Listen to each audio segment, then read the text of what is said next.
Good morning, everybody. Welcome to the Tom Bilyeu Show live. I am joined by Drew. As always, welcome. We got Mason on Community over there, and we have two incredible gentlemen who you probably don't believe exist, but they are here off camera, and I'm grateful to all of their efforts. All right, it is more wild times, everybody. Trump has sent nuclear submarines towards Russia because he didn't like the way that Medvedev was popping off. And Trump is all about peace through strength. And my note when I took that one was, well, I guess if we're talking about this, Drew, we survived. So, hey, we're here. Things have not escalated. Trump is also telling Putin that if he doesn't end the war, he's going to face secondary sanctions. For those keeping score, secondary sanctions are when you punish the people doing business with the country, not just the country directly. So we see Trump now getting into a spat with India over the fact that they're buying oil from Russia. We'll see if this goes anywhere. It's a very slow roll to the punishment that we've tried to inflict on Russia. Had we done it all at once, the second they crossed that border, we probably would have had a better shot at getting the response that we wanted. There seem to be grumblings out of the Kremlin that Putin does not think that there's a lot of teeth to this. So we'll see. All right, Senator Warren goes on record as not understanding the economy at all. Boy, oh boy, do I have growing amusement, anger, frustration with people in government who just simply don't understand the cause and effect of the economy because they are playing games with everybody's lives. Ray Dalio, speaking of the economy, says he could see us returning to a gold standard. It's pretty interesting. You guys will get to hear that clip directly from himself. And how would that happen, you ask? It would happen because people understand the government's going to default on its debt through inflation, which people still come after me when I say that it's theft. But guess what it is? Drew, inflation. It's inflation, everybody. Is theft. All right. Asmongold tells people to never pay their debts. It's fun to watch. You got to see it. The Democratic Socialists of America, the DSA. I can't believe that the following words are true, but they are. I heard it with my own ears. They want to abolish the family. The family. It's interesting. Communists, Marxists, they have an obsession with the family. We're going to talk about why. And Texas Democrats have dipped out of the state to stop redistricting. It'd be good to hear what you guys think about redistricting. This is a game as old as time, but it is yet again playing out here in the good old United States. So we'll see what's up. All right, to everybody in chat, welcome, guys. Thank you so much for being here. It is an absolute pleasure to have you join us as we talk about these topics that are governing more of our lives than I would have liked to believe. But the reality is that's where we're at. And hopefully we'll also be getting into some AI talk today. I had I don't want to say a crisis this morning, Drew, but I was watching last night and again this morning at some of the new innovations, and it's both thrilling, but it is when the world is changing that rapidly. I'm like, the world isn't going to change. The world's already changed. And I'm just trying to metabolize even how much it's changed inside of our own business. We're going to be offering an Impact Theory University. Sign up now if you've ever thought about launching a business. You're going to want to join Zero to Founder. I think AI is going to force people in this direction. I think more and more people are going to be losing their jobs. Hunter Biden, of all people, did a breakdown of how many jobs we're going to lose just in fast food from restaurants going over to AI automation. Robotics keeps coming online faster and faster and faster. And so just in fast food, there's going to be millions of jobs. It's already begun, by the way. This is not a prognostication. Like, it's already beginning.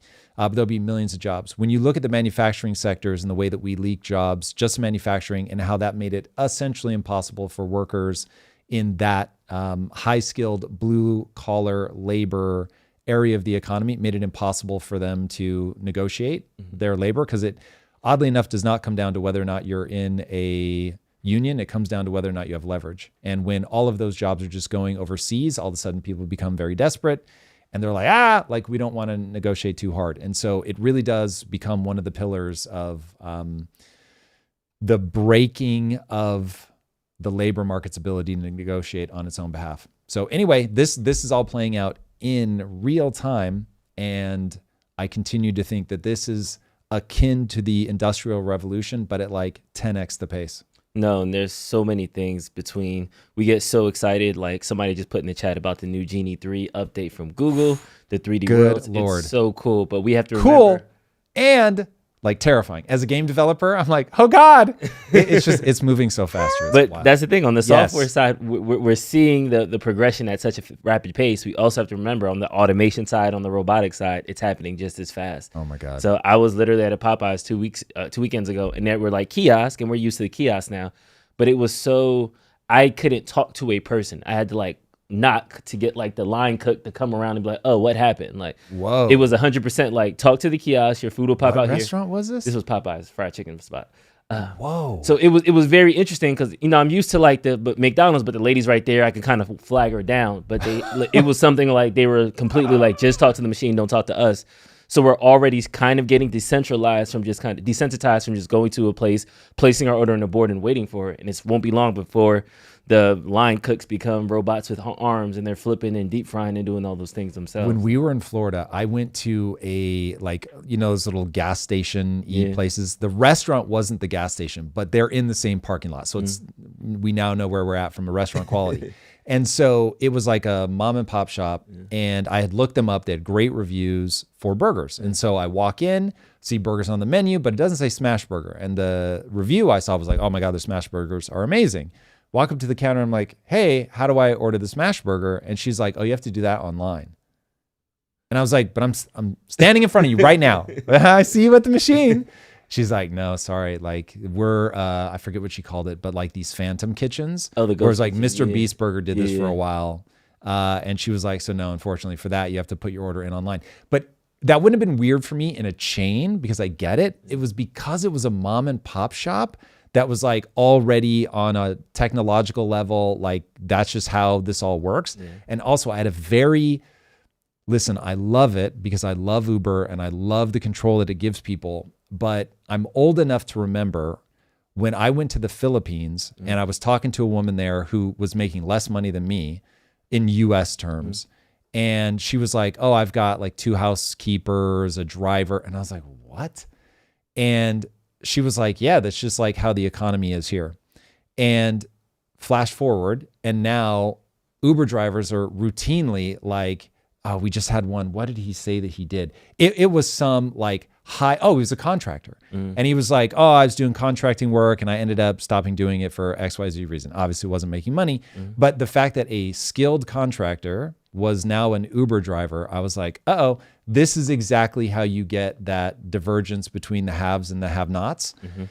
And I thought, whoa, we're really getting to like Filipino levels at this point because it's not just me that can afford a driver. It's like anybody that takes Uber can, quote unquote, afford a driver. And at first I thought, oh, this is just a technological advancement that makes it possible. But now that I'm seeing who's driving, I'm like, nope, that's not it. This is a dual phenomenon of, yes, you've got the technology, but you've also got a very distressing hollowing out of the middle class that's pushing people into the need to do this, which of course I'm writing all these deep dives about and being forced to confront just the dire position that we're in and headed towards more rapidly, which maybe now is the time to play the Senator Warren clip, because I'm just like, oh my God, these politicians either actually don't know how the economy works or they're just lying. I don't know which, but good Lord. You queued it up. So this is Senator Warren on CNBC today. She recently has been promoting and endorsing Zoran Mamdani. He is the infamous now socialist candidate in New York City. This is her on CNBC Market Alert. You mentioned Mamdani, and you are in New York, sort of speaking in behalf of him to a certain extent. You know, I wonder, though, often we see this, and this is a local election. New York does not operate in a vacuum. It competes with other cities. And so this idea of somehow raising taxes on the wealthiest New Yorkers, who, by the way, I would point out, pay roughly 15% of their income right now between city and state, raising taxes on them will simply drive them away. Shouldn't the focus of a mayor be on delivering services to the constituents of the city and doing that by raising the most revenue as possible without chasing businesses and the high-income taxpayers out of the city? Because they can go to Austin, they can go to Dallas, they can go to Atlanta, they can go to Nashville. This is your issue. It's a national issue, not a local issue. The issue. What would you say to the response to that before we even hear her answer, that a mayor should kind of focus on those local services versus it being a national issue of kind of the taxing the rich argument? Well, so on that, I'm not even sure what he's trying to do. New York is obviously the most important city in America. It is the financial center, not just of America, but the world. I mean, look, China is obviously competing with us now, but it is such an incredibly important place that whatever they do is going to matter, certainly across the country and potentially internationally. So that, like, whatever. But yes, as a mayor, you need to be thinking locally, regardless of whether this reverberates or not. But if people want to know why we're paying attention so much to that as a local politician, it's the same way I feel about California. When I see Newsom do something, I don't think of it as a local issue. I think of it as, okay, he's the de facto leader of the Democratic Party in terms of he's got the biggest state in the union, full stop, and he's running a very much left-leaning Democratic playbook that all the other Democratic leaders are going to be looking at. So that's not weird to me to treat that as a broader issue. And Mamdani, because he's so tied to the DSA, which we're going to talk more about today, to me, it's all eyes on that race as a proxy for understanding where Americans are. All right, let's hear Elizabeth Warren's response. Is affordability. Do you know how many working families are chased out of New York City every day because they can't afford housing, they can't afford groceries, they can't afford child care? What Zoran is saying is, I want people to be able to afford to live in New York City. That's what keeps it a vibrant city. That's what makes people want to live Nobody here. disagrees with that, Senator, but raising taxes in order to do it? Oh, why my is that goodness. the answer? Oh, dear. Are you worried that billionaires are going to go hungry? No, I'm worried that they're going to leave and spend their money elsewhere. You know, they've threatened to do that over and over and over. And they have. They've left. But here's the thing. And Goldman Sachs, when they create new jobs, they do it in Dallas. And Blackstone won't build a new headquarters. And go on and on. You want to have a workable city? You want to have a city that's vibrant? You want to have a city where the streets are full, where there are things for sale 24 hours a day? Then you need people who can live here and work here. Well, we've got that right now, by the way. I would point out New York is thriving. So now it's doing pretty well, actually. I'm glad you think they're doing well, because a lot of people are struggling to pay for housing. A lot of people are struggling to pay for groceries. And I got to tell you, mamas and daddies who are facing $25,000 a year to pay for childcare. Those are national issues. I mean, I know they are the local state, but you can't. New York City. Yes, but if you deal with them in that way, by what is always your backup, just tax them more, they will leave. No. So Ian Doherty in the chat is making a really good statement that I don't want to get lost, which is that the mayor of New York City cannot change the tax policy. He's right about that. But in terms of leading the conversation, in terms of where is America, which is why I think that race is interesting, that's where you see the influence. So he's bringing a national conversation forward. This is why everybody keeps talking about it in this way. Mamdani is putting forward ideas. Think of it as like when Vivek was running for office. He wasn't in office, but he was bringing a conversation forward. Same with Yang. Part of the reason that people will run for office, even if they don't think they can win, is they can sway the national conversation. And if people don't think that people are swayed by the things that they hear, they are out of their fucking minds. Like, humans are pinballs in a big way, in that we are, this is my take, we are automata, but we respond to ideas. And so when you have somebody that's aggressively putting out those ideas, it's going to have an impact, especially if it's aligned with what's actually happening in culture. And I think Mamdani is aligned with what's happening in culture. I think this is the fight. It's arguably, depending on how you count culture in terms of importance, I think it is one of the most important fights that we're in. Even though politics and culture reinforce each other, and at any one time you could say that culture is being influenced by politics or vice versa, ultimately politics is downstream of what people believe, and what people believe is controlled by culture. So we're in a cultural fight. There's delusion over taxes. We just heard Senator Warren explain that she has no idea what actually happens in reality, as evidenced by history, when you start cranking up the taxes, fully acknowledging that the mayor of New York is not going to be the one to up the taxes.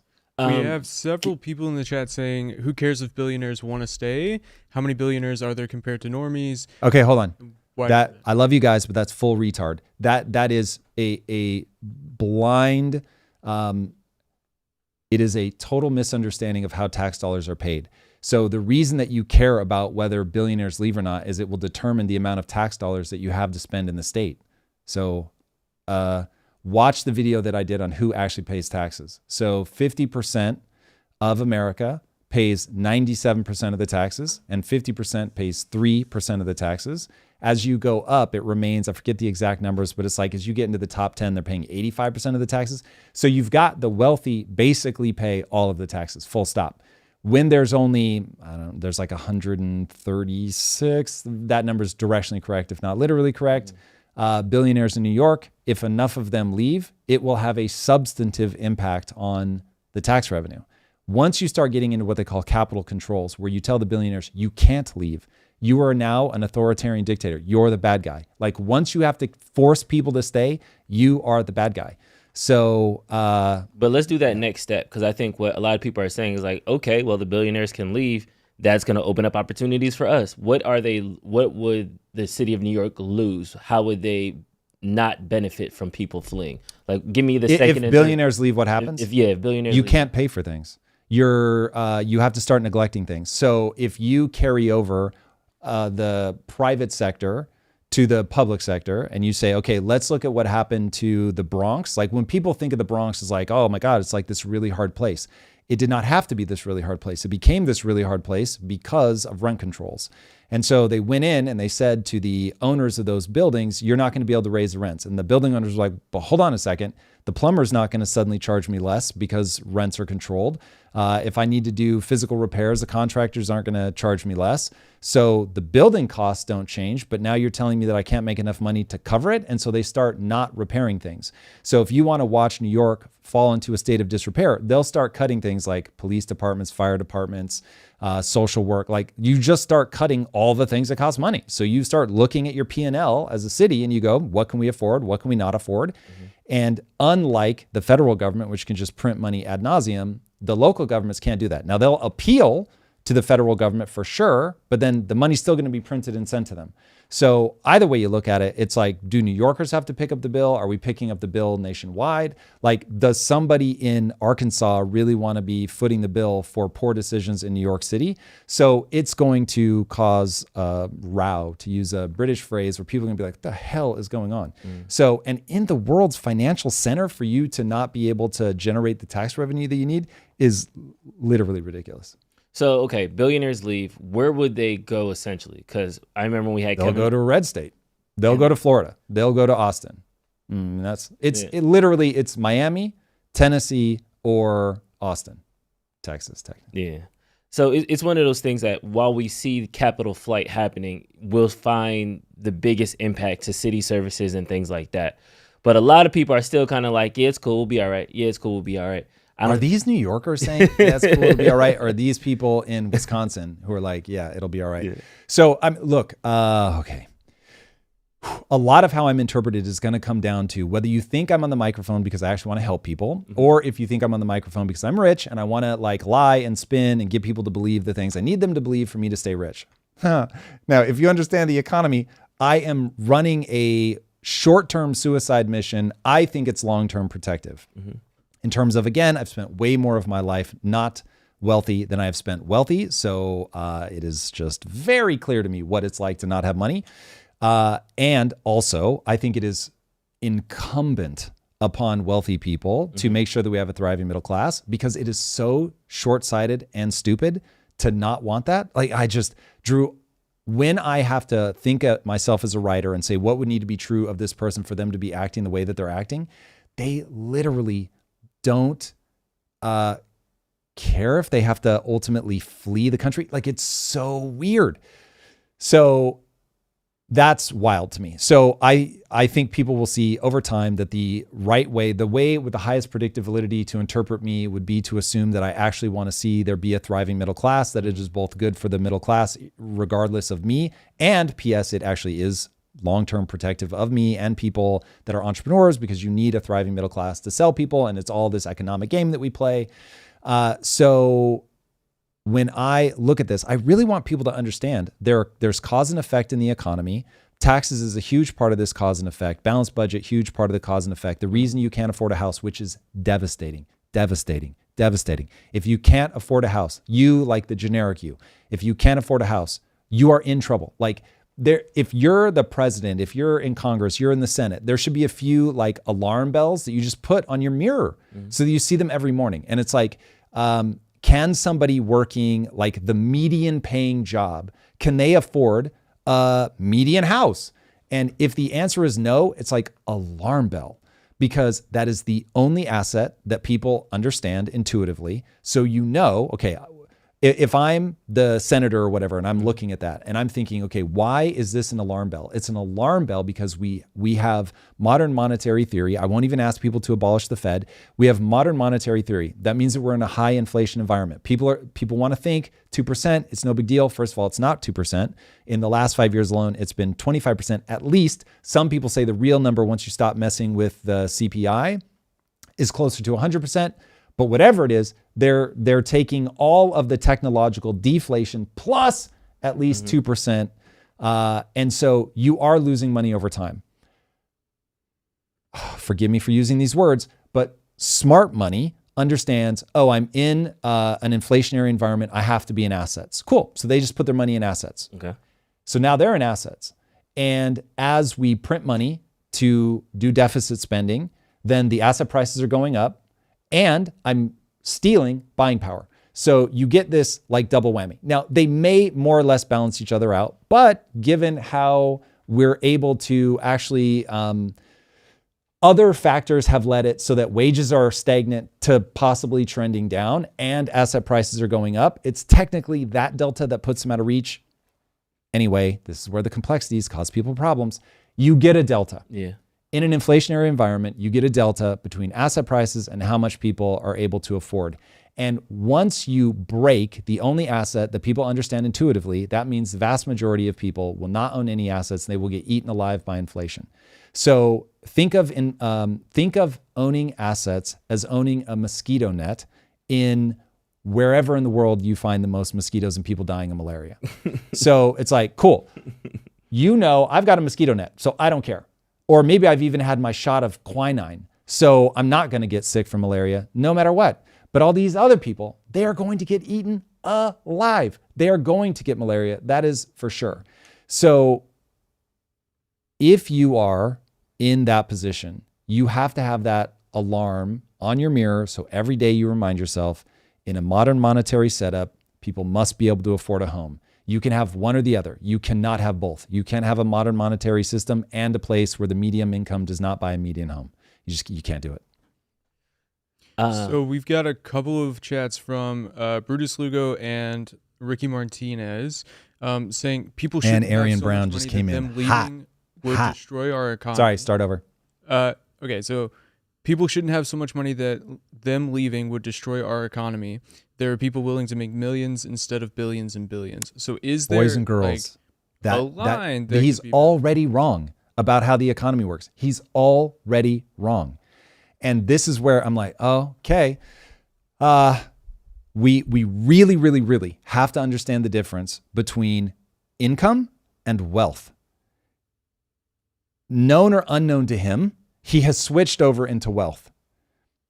When you talk about billionaires, you're not talking about income. You're talking about wealth. When they transfer, look, they can do loans and stuff like that, but we've got to separate that out. When you take somebody like Elon Musk, who liquidated a bunch of his stock so that he could actually have money, he was almost certainly the largest taxpayer of all time in that moment. He's paying his taxes. Okay. What they're bothered by is that these guys on paper have this insane level of wealth, but people confuse that for income. And so all hell breaks loose. Now, if people want to focus in on the delta between what an average worker in a company makes and what the CEO makes, and that ratio, how it's gone from like 20x to like 450x or whatever. Okay, cool. We can talk about that, but that has different causes. It's not the reason that these prices are going absolutely crazy is we have made this shift where we've got the new railroads. Okay. The new railroads are Facebook, Instagram, X. It's in this modern era, everybody wants to know behavior. So they need that data, or AI. They need that data, okay? That's made these companies insanely valuable.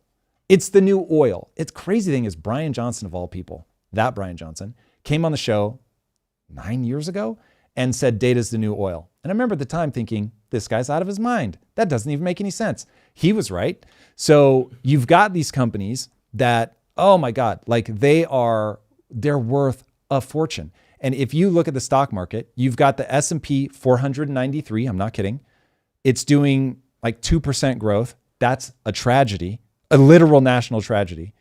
And then you have the Meg 7. Seven companies that do all of the gains.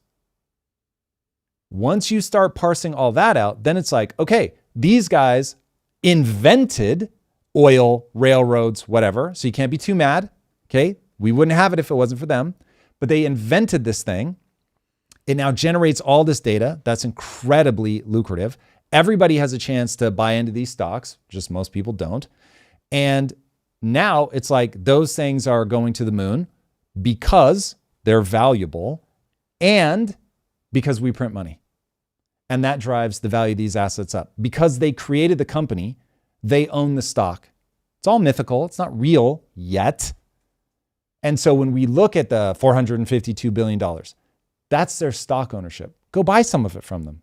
Like if you believe in it, go buy some.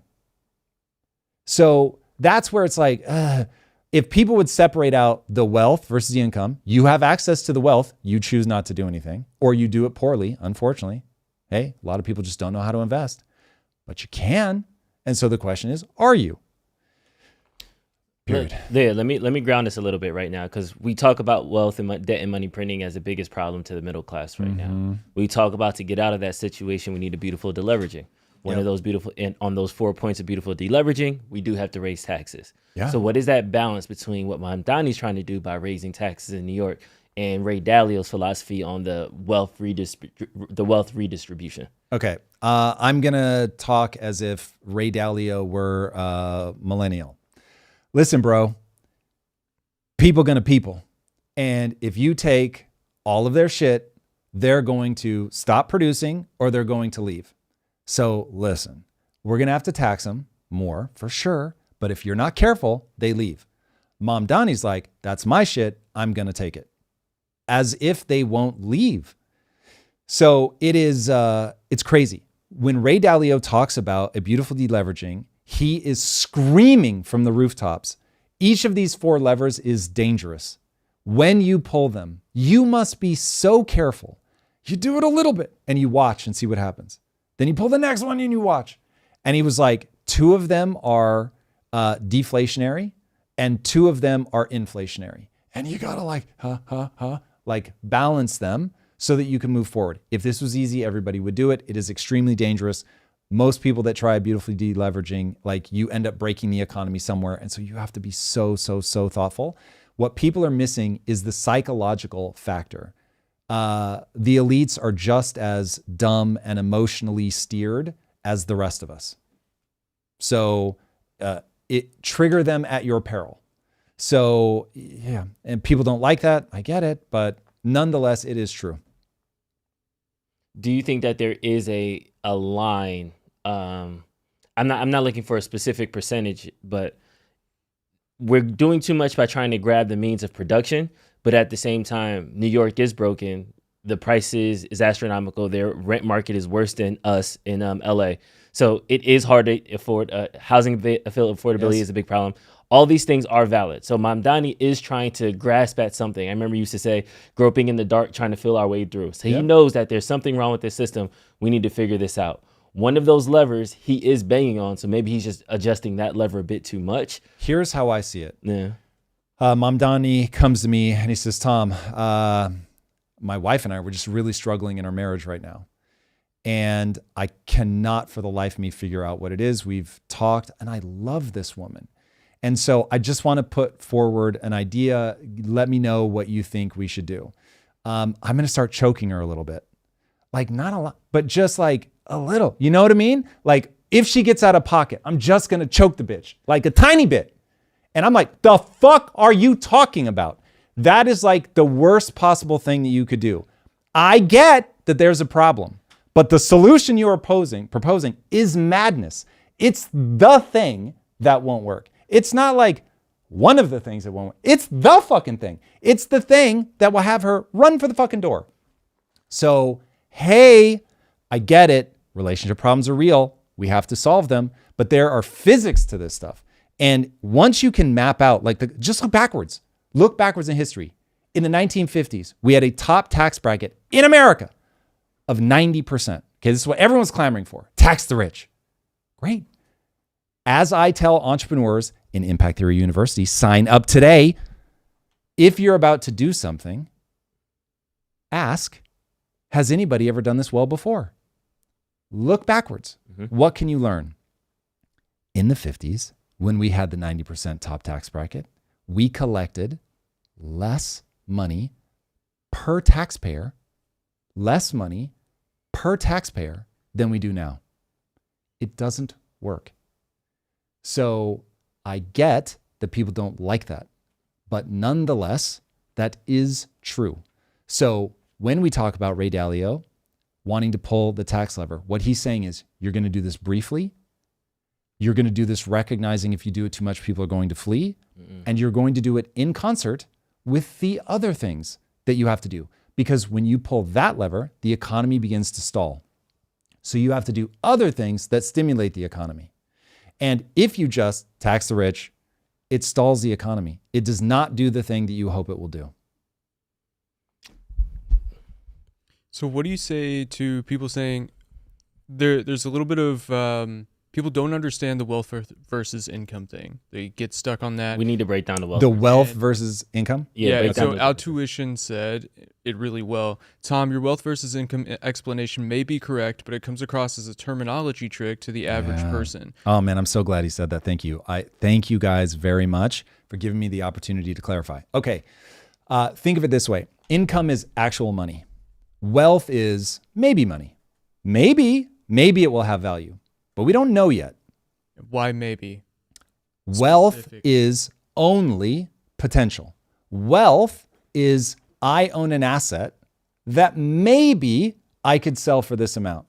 And so people go, when they're clocking how much wealth you have, they go, if you could sell this and sell it right now, and the act of selling all of it didn't actually diminish the value of the thing, then it would be worth this much. Okay, that's a lot of ifs. When they sell that thing, then they will pay taxes.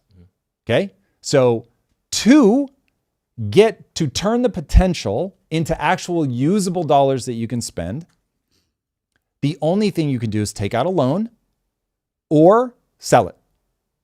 Now, loan is where the beef comes in. Loan is people, yes. And if you're going to have beef with anything, have beef with the loans.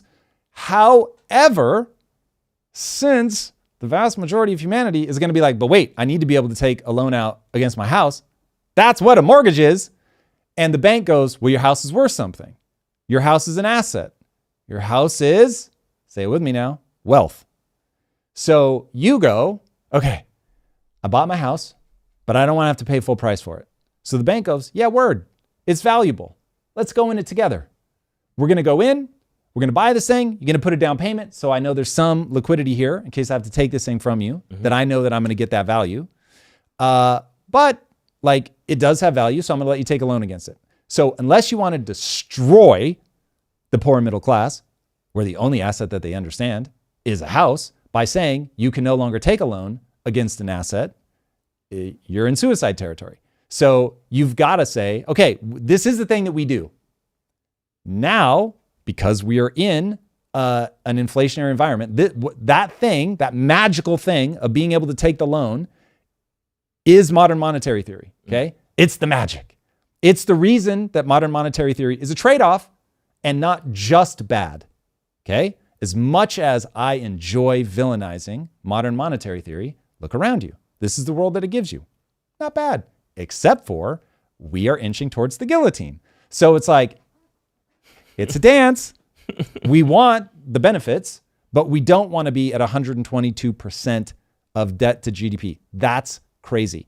And that's just government debt. When you look at corporate debt and individual debt, oh my God, it gets insane, especially now with burritos on layaway, right? It literally is madness. Okay, are people with me yet? On an intellectual level, they may still feel that there's something wrong that I'm not explaining yet. Cool. But are people with me on the wealth is potential money, but income is actually in my bank? Have we gotten that far? I think people are, so they're with you on the explanation. I don't think they're understanding the risk involved. So if you can borrow against the wealth, it doesn't make a difference. You're still spending the money today. But then if you borrow against the wealth and then your assets go to zero because people won't buy it, if it doesn't work out. Okay. Then you have to owe it. But that's like a credit. It's like Well, ask yourself this question. Why did people commit suicide in 1929? because the stock market crashed. Why is that a problem? Because I'm over leveraged. Correct. I'm not at zero. I'm at minus some insane amount because I bought all of this stuff on debt. And my assumption was it was going to go up. So I bought it on debt. This is why people freak out about easy money. Easy money means low interest rates. If I can get money at 2% and I know the stock market returns 5 to 7%, then I'm going to loan money all day, or I'm going to borrow money all day, and I'm going to put it into the stock market. I'm going to capture the delta. The bank gets their 2 or 3%, and I get the delta between the 3% and the, let's say it makes 7%. I get that 4%. I'm laughing all day, every day. Now, that's available to anybody that's able to, I am not telling you to do this, trust me when I say, but you can get a Robinhood account and start trading on margin. Mm-hmm. Wild, because it's so dangerous, but nonetheless true. Now, listen, people like Michael Saylor are going to tell you that there are going to be times where there is a bet. So I don't know that he would use the word guaranteed, but boy, oh boy, does he go hard in the paint, where you should, and he has said this, mortgage your house and get Bitcoin, because whatever it costs you, the 7% right now or whatever, 6% that we're at, you are going to make so much more on Bitcoin than you would make on that house, that like you're just way better off gambling the house again, or gambling the money that you have in the house against the Bitcoin. The reason that I do not do this, I owe exactly $0.00, is because it's a risk. And hey, if you've got risk appetite, great, go for it. But it is a risk. And the number of people that get liquidated is terrifying. When you hear about these kids, they're like 17, they're in Wall Street bets, they trade on margin, and all of a sudden they're 17 and they owe $350,000. That's how it happens. And they eat a gun. So I'm just saying, hey, I don't have that appetite for risk and I got a lot of fucking money. So what? Like, people need to chill the fuck out. They need to understand. Some people are going to play that game. I get it. It's a game to be played. And if you're that savvy, go for it. But yikes, be careful. Putting it in plain terms, I had a really specific example of this. My mom is in the middle of a construction project. We finally figured it out. But at the onset of it, we needed additional money to leverage it. Mm-hmm. A friend of mine does HELOC home equity line of credit. You can borrow against the margin in your house. Because the house was a construction loan, we couldn't get a HELOC. He was like, well, if she has a 401k, we can loan you up to 90% of your 401k. Yeah. So if you have $100,000 in the bank, they'll give you $90K up front. You just have to pay it back, the entire $90K, plus I think it was another 6%, 7 or 8% or something at that time. So to Tom's point, it's not like they're getting this loan and it's free money and they're just walking away. They're getting, Elon Musk hypothetically is getting up to 90% of the $26 billion in stock that he just got. But he still has to pay back all of that within a certain calendar year. Plus interest. Plus interest and things like that. And honestly, I'd be shocked if he was borrowing against his stuff at that rate, because he can raise capital so easily. But just this idea of, because I have this wealth, I get free money, it's a fallacy. It does not work like that. So the mortgage people example, get obliterated all the time.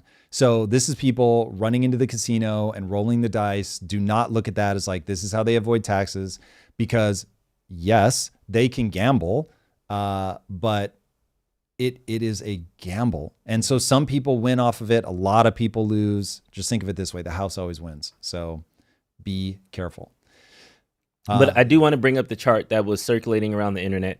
This one chart has 26 million views, and pretty much I say it's a chart that broke the internet. Yes. So while we're talking about Mamdani, we're talking about not taxing the rich, we're talking about how the economy is booming, but it feels broken. This kind of graph really encapsulates how people are feeling, at least about it. Oh, this is not emotion. People are right. And this graph is uber powerful. It's not even the most important statistic.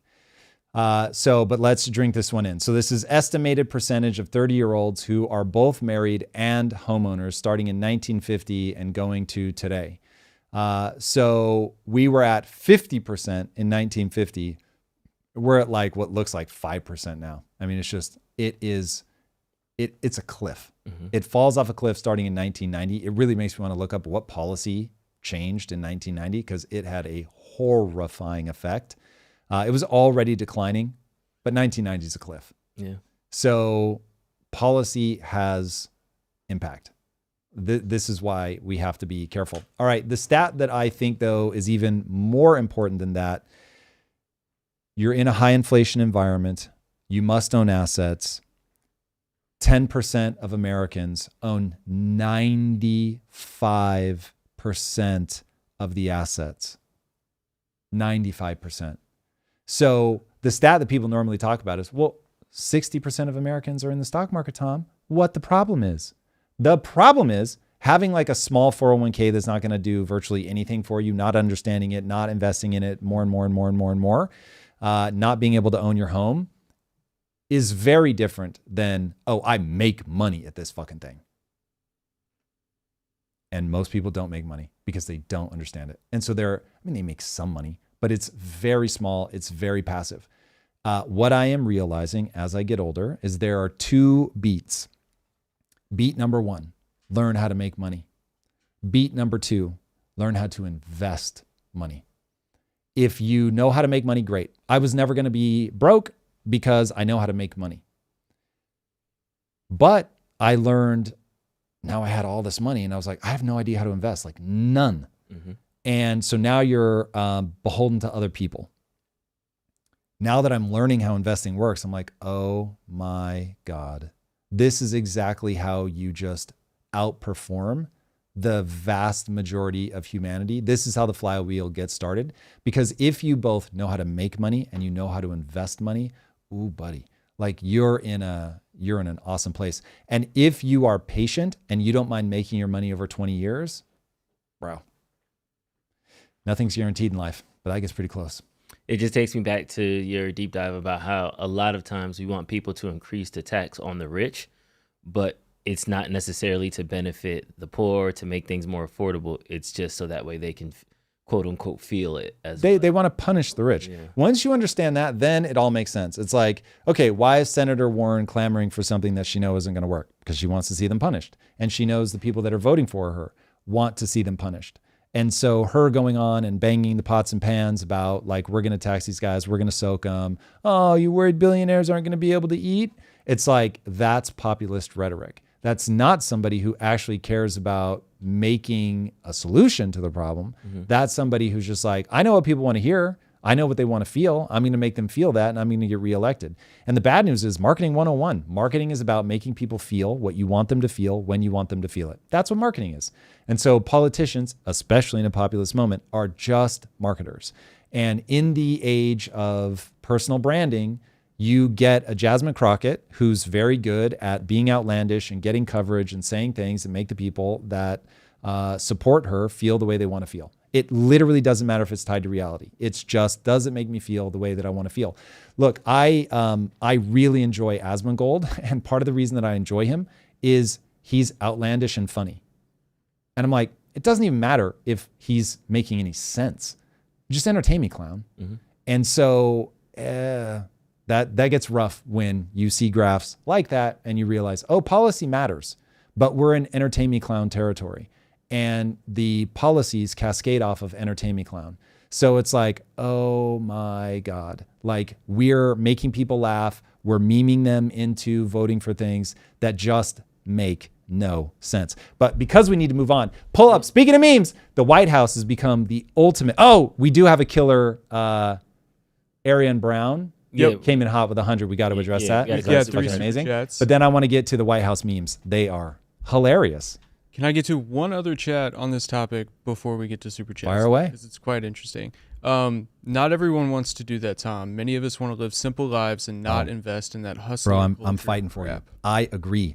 The vast majority of humanity does not want to think about this. Some percentage of humanity can't. Like, even if they had all the time in the world, it is a very complicated game that you are playing against the best in the world. And if you're good at Pop Warner football and you go up against the NFL, you will get crushed. So, like, I would love the average person to be like, I play in the stock market because I enjoy it. It's fun for me. I learn about it. Yay. I do not want, which is what we have now, the average person to have to be in the stock market because they can't afford a house. Okay. That's terrible.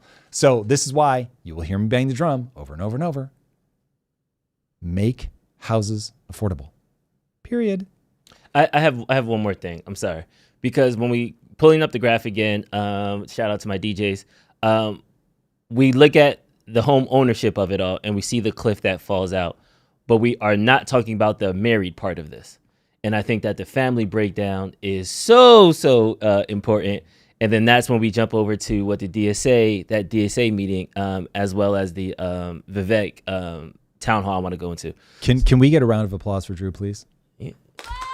That is well earned. So my most recent deep dive coming out on Monday is about, it's not about the breakdown of the family, but that ends up being such a core part of it. It's about wealth, poverty, and politics. Like, what's the nature of poverty? How do people get stuck?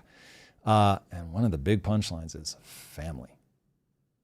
It's a thing. And now, although we're kind of beating up on Mamdani, he is part of the National Democratic Socialists of America. And one of the things that they are pushing for is the abolishment of family. This is wild. And so to me, it's like, it's one thing if you don't want to be a trad wife. I'm not saying everybody should be barefoot and pregnant. But at the same time, the 2-income household was a way to get on the property ladder, which is a way to get financially even. Like, there are benefits to doing life with somebody in a house. Even if you both work, no worries. But like, raising kids together is the play. Breaking down the family is pathological. Anybody that says that literally immediately run in the other direction. That person is certainly stupid, potentially evil.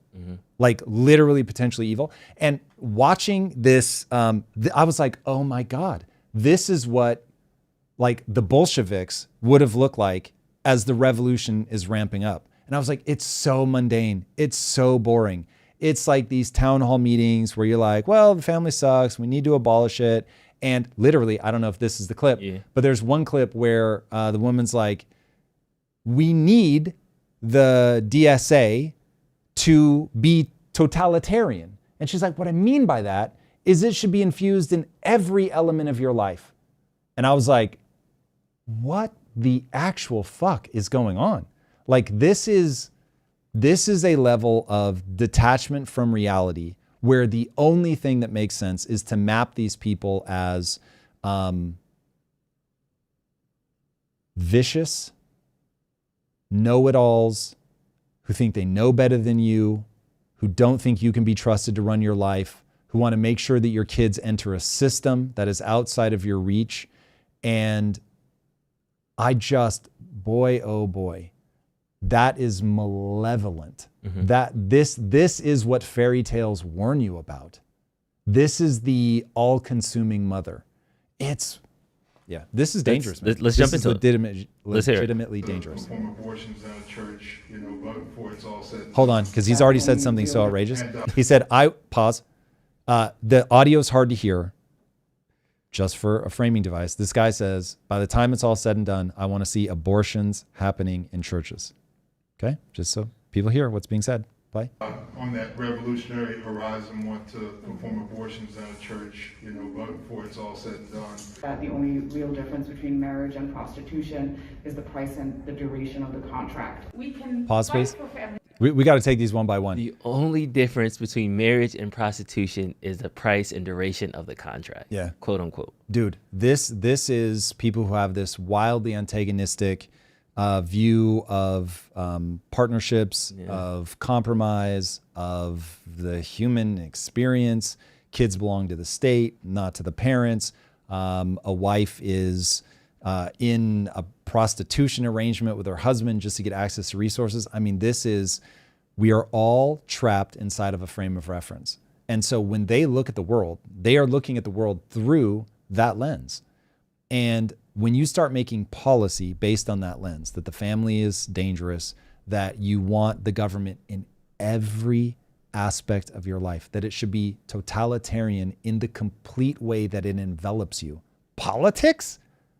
Bro, like, okay, I'm not religious, but if somebody said, I want God to envelop every aspect of my life, I'd be like, I get it. Now, what your God calls for is going to determine whether that takes you somewhere positive or negative, but at least that's like a spiritual thing. When you insert government, which is simply about control, basically. Or organization of people. That's what it is. Yeah, you're saying like I'm putting the notion of control to an ideology at the center of everything in my life. This is wild. Just keep going. Abolition. We can imagine family abolition because we have seen Black women do it, because we have seen these like indigenous communities do it. But to me it is the institution of marriage can only exist alongside the criminalization of sex workers. Children whose parents pause.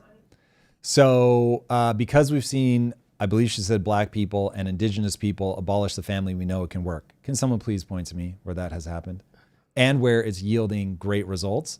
So that's crazy. And then she just said something about marriage. Marriage can only work if you make sex work illegal. Hold on a second. I am not with my wife because I'm like, it's at least free sex. That's nuts. Like if prostitutes were legal, I would just be with prostitutes. That risky sexual behavior doesn't turn you on, Tom. You don't want to just get a random every day from a street corner. That's why you're married. the best use of help ever. What is happening? All right, keep going. unable to provide either housing, food, or safety are treated as if they have committed a crime. So kids themselves are treated as if they have committed a crime if they're not born into a family that can support them. In addition to abolition of family policing, you argue for abolition of the family in general, and say that the institution of the family acts as part of the carceral system in the way that it reinforces children as property. I think the left is constantly... It reinforces children as property. I don't want to keep dunking on them. They pretty much repeat the same thing. If let's act like writers for a second, Tom. What has to be true for people to not just say this, but to practice it, organize a town hall, get together, mask up, and talk about this in like 2025? Like, you have to be authoritarian. You believe that you're always right. You believe you're smarter than other people, that you see the truth in a way that they don't, that you should be trusted implicitly to create the system.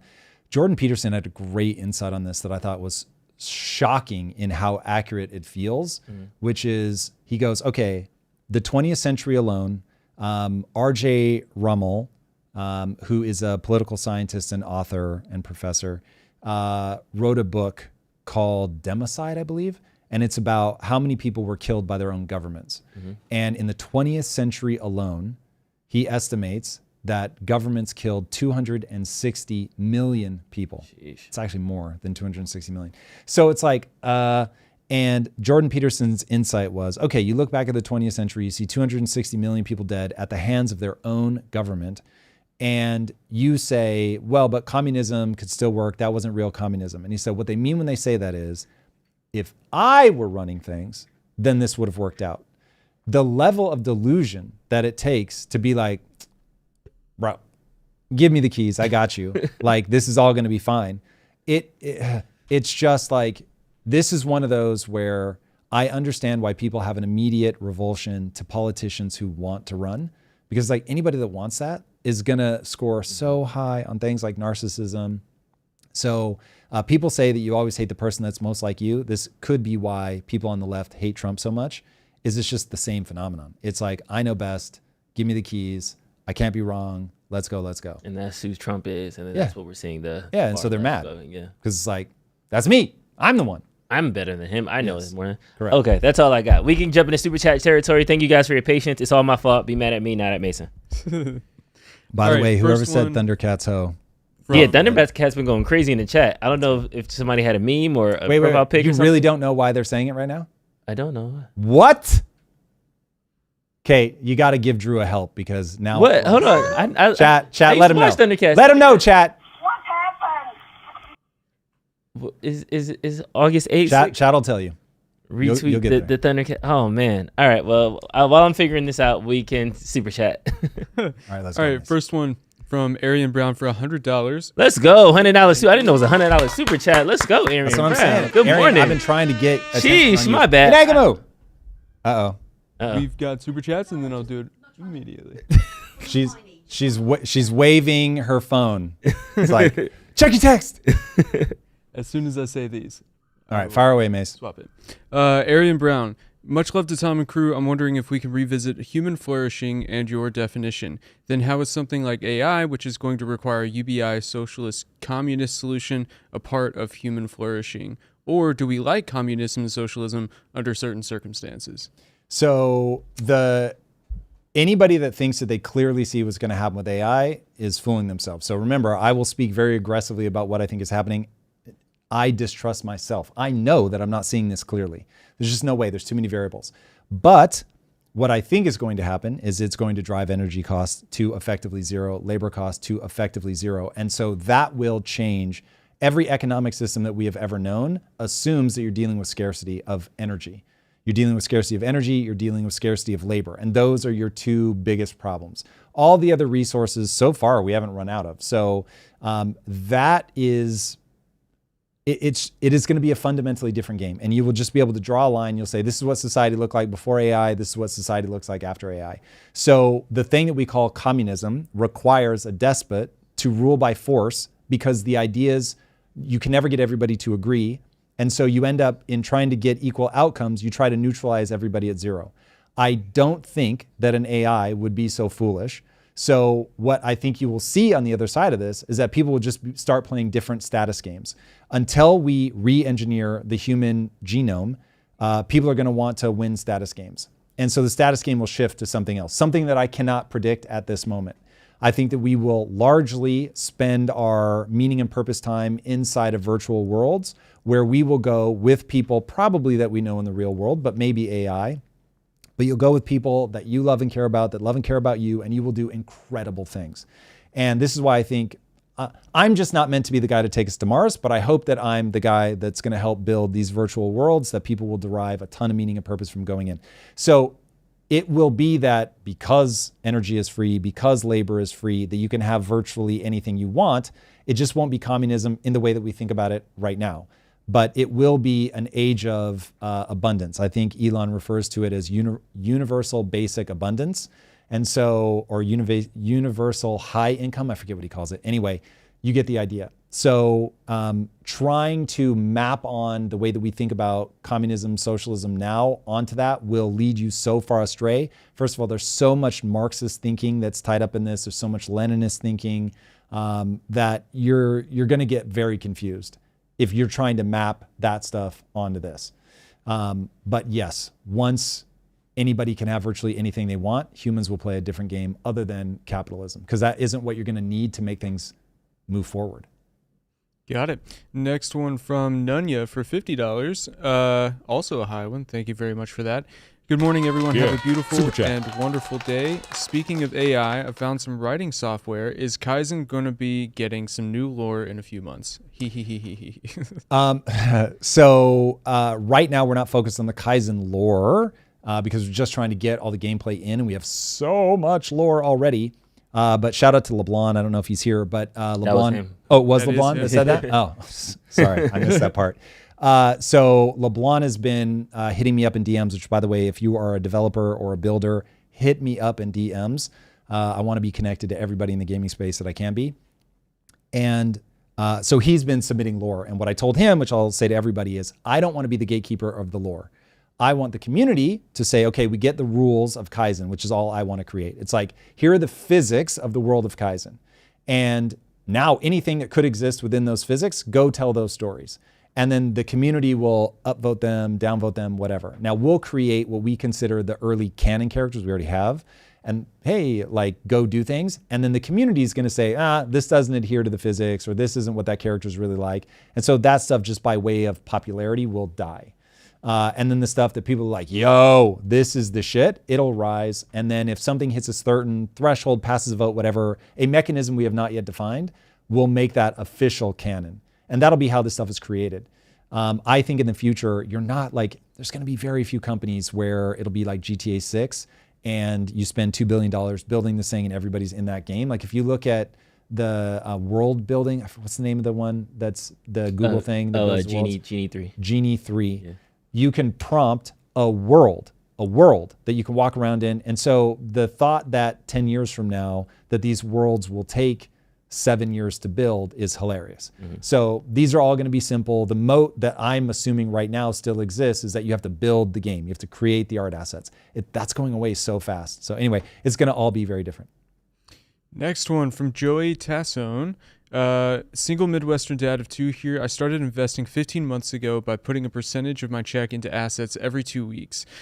Just my self-directed account is up 17.5%, not including my other assets. Keep up the good work. Let's go. That's up 17.5. awesome. This is crazy. Awesome. The market has taken a dip recently, so I love it, man. That is good. Well played. That's great. I'm in dollar cost averaging mode for a couple of my big bets. But we're getting there.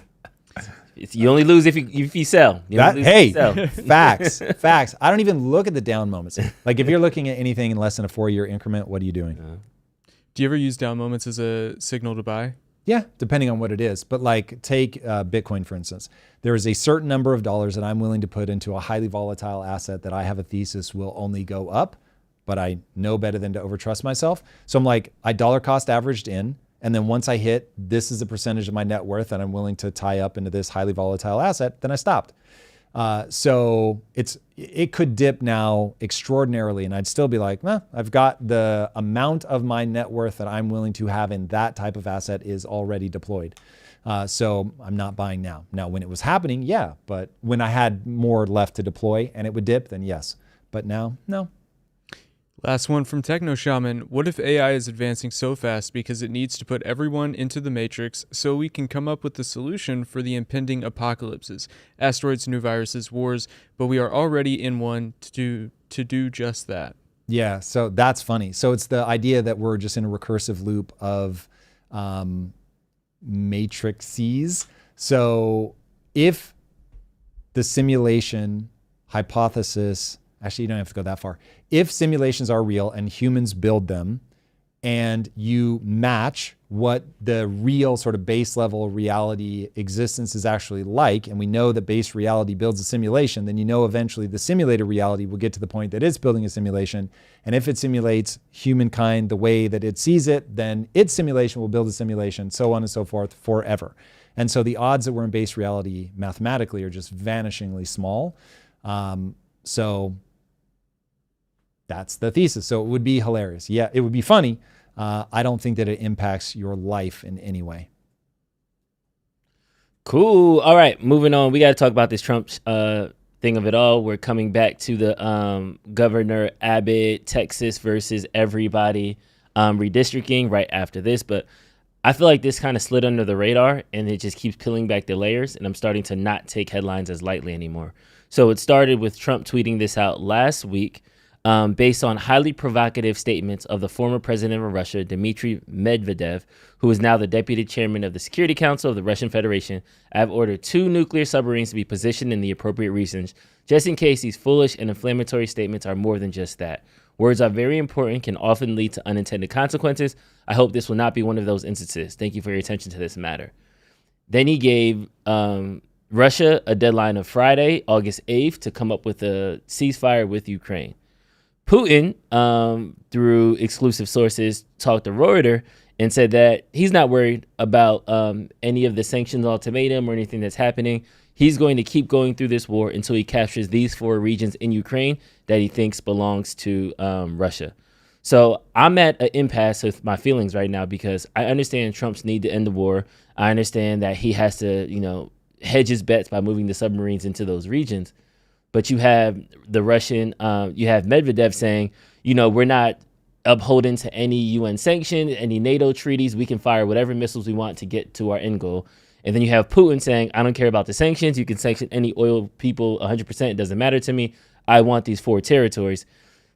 Do you start a negotiation with that? Is that negotiating with a terrorist? Like, it's... I'm not worried about negotiating with a terrorist or anything like that. It's just you are in the position that you're in from a realist lens. Putin is going to do whatever he wants to do up until he incurs either internal pushback from their value standpoint. So they hit a moral wall that they're not willing to cross. Similar like what Israel's doing now, where like they're having pressure to... Well, that's external stuff. So you're only worried about the internal. So you either like his own people are like uprising revolution. Correct. Happy. So every society believes certain things are acceptable and unacceptable. So you're going to do the Vietnam War until enough people go, this is morally repugnant. We've lost the will for this. And people know when you go up against the U.S. that you can usually wear them down because the people in America have a value system that says war is ugly, war is horrible, and we don't want to be in them. And so it's just a question of like with Afghanistan, do you have to wait 20 years? But you're going to be able to wear our appetite for that war to nothing, and then we're going to pull out. So Russia either hits an internal thing, probably not because he's a dictator. So then that leaves sufficient force from the outside. And so if I'm Putin, I'm going to signal as loud and clearly as I can, these are the things that I'm going to do. So now everybody doesn't have to wonder like, am I a madman or what? Even if I am, I'm not going to signal that. So they don't have to wonder whether they're up against the madman. They're just going to be what they will run up against in their countries in terms of support for them, Europe, America, either funding or directly putting troops on the ground against him, against what Putin is saying. I just want these 4 areas. So people go, they were USSR. Like, do we really like feel like we need to fight for that? I don't know. And so it'll give people enough of the, I don't know, that like he'll probably be able to do it unless Ukraine can stop them militarily. Now, Trump is a fascinating wild card because he just, from the perspective of, girl, nobody gets to talk to me like that, like he'll do things just because he doesn't like the way that you're handling the negotiation. Mm-hmm. And so Trump is walking around in a way that's like, okay, I am the biggest, baddest world leader on the stage. Everybody's going to treat me as such. If you don't treat me as such, then I'm going to draw a line in the sand. Mm-hmm. Now, you want a world leader that does that. And I expect to catch flack for that statement. But then I will point everybody to China. And I swear to God, if people go to bat for China and they're like, yeah, but that's China, bro. Like, you can't, like, what do we have to do in their region? Yeah, motherfucker. This is how people act. And so when it's your country, don't be fucking surprised. So you want somebody that draws lines. Now, if they draw stupid lines, then you play dumb games, play stupid games, win stupid prizes. So he needs to be very careful. But the fact that he's got swagger, the fact that he's willing to draw boundaries, I'm here for. Now, when you start playing with nuclear escalation, everybody needs to be very careful. Here's where I don't trust myself. If I'm being completely honest, I am so convinced that they're not going to launch nuclear weapons on either side, that this is all theater, this is all posturing. Putin knows if you do anything tactically nuclear, you trigger, everybody freaks out. Mm-hmm. Everybody freaks out. Everybody goes nuclear. Dude, the EU is all like, yep, we're funding this war to the high fucking heavens. We are pointing all of our nuclear weapons at him. We are moving everything right to the fucking border. Like, this is one where with nuclear, I worry about a mistake. I don't worry about intentional firing. Mm-hmm. He is not going to intentionally fire. I don't think he would intentionally fire even if he thought, I'm about to lose. I just don't think he would. Yeah. I don't think he has enough disdain for his people that he'd be like, yeah, I'm going to kill 40 million of them. I just don't think he would. Now, again, I don't trust myself. I don't want to make policy. So let's be very clear. This is why I don't run for fucking office. So I don't want anybody to be confused. I'm not a rule for me and not for thee. People should not trust themselves nearly as much as they do. You want to take everything on the masses. I'm not going to lie about how I feel, but I also don't think people should go, well, because Tom thinks it and feels it, I should feel the same way. It's not how this game should work, but that is how I view the situation. Do you think that the 4 territories that Putin is saying, I just want these and I'll be good, is that legitimate, or is that kind of like Napoleon. Once I just get this next territory, I'm good. And how rich are you going to let him get? How weak is Europe going to be? How much do we stand up to him? He will take over the whole world if he does not run into sufficient stop. So he's just America will take over the whole world if we don't run into sufficient pressure. China will take over the whole world if we don't run into sufficient pressure. This is a human thing. This is why I'm saying, please, for the love of God, look at realpolitik. If you've never encountered it, I've done a deep dive on realpolitik. Type Tom Bilyeu realpolitik. The video will come up. This is how the world works. Everything else is confusion. Every leader will keep pushing until they hit one of two things. Internal value systems of the country say stop, or you meet a force from the outside that you're like, this sucks. Yeah. The reason Alexander conquered the entire world is that's what these people do.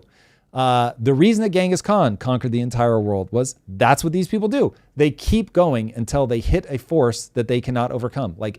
That is the world. If you start reading about Xi Jinping, it is going to scare the life out of you because he holds these little meetings and he says to the Politburo, this is what we have to tell the world right now. And then as soon as they get strong, he's like, moves the goalpost. This is what we tell the world right now. And then when they get stronger, this is what we tell them. There will be a day, if they're not stopped, where Xi Jinping goes, and now we're taking Taiwan. That isn't a question. And anybody that thinks that's a question does not understand human psychology, does not understand realpolitik, doesn't understand history. So all this information is there for anybody that wants it. So Putin will take these first four because he has a story that he can tell about that's going to be very good for his country.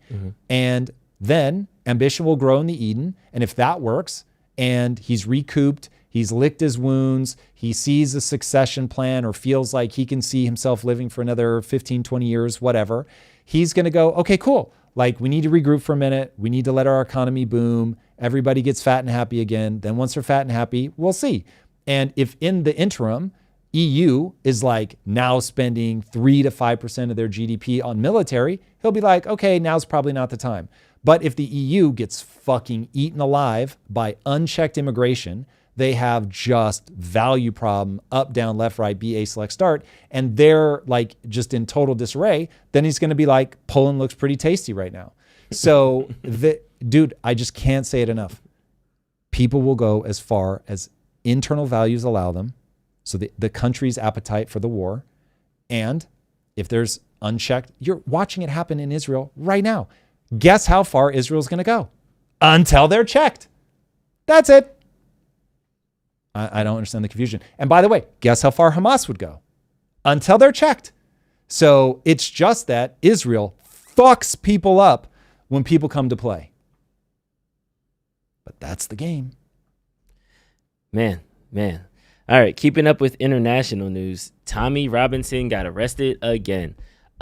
He was detained last night for some social media posts and cited on the S-179 Online Safety Act.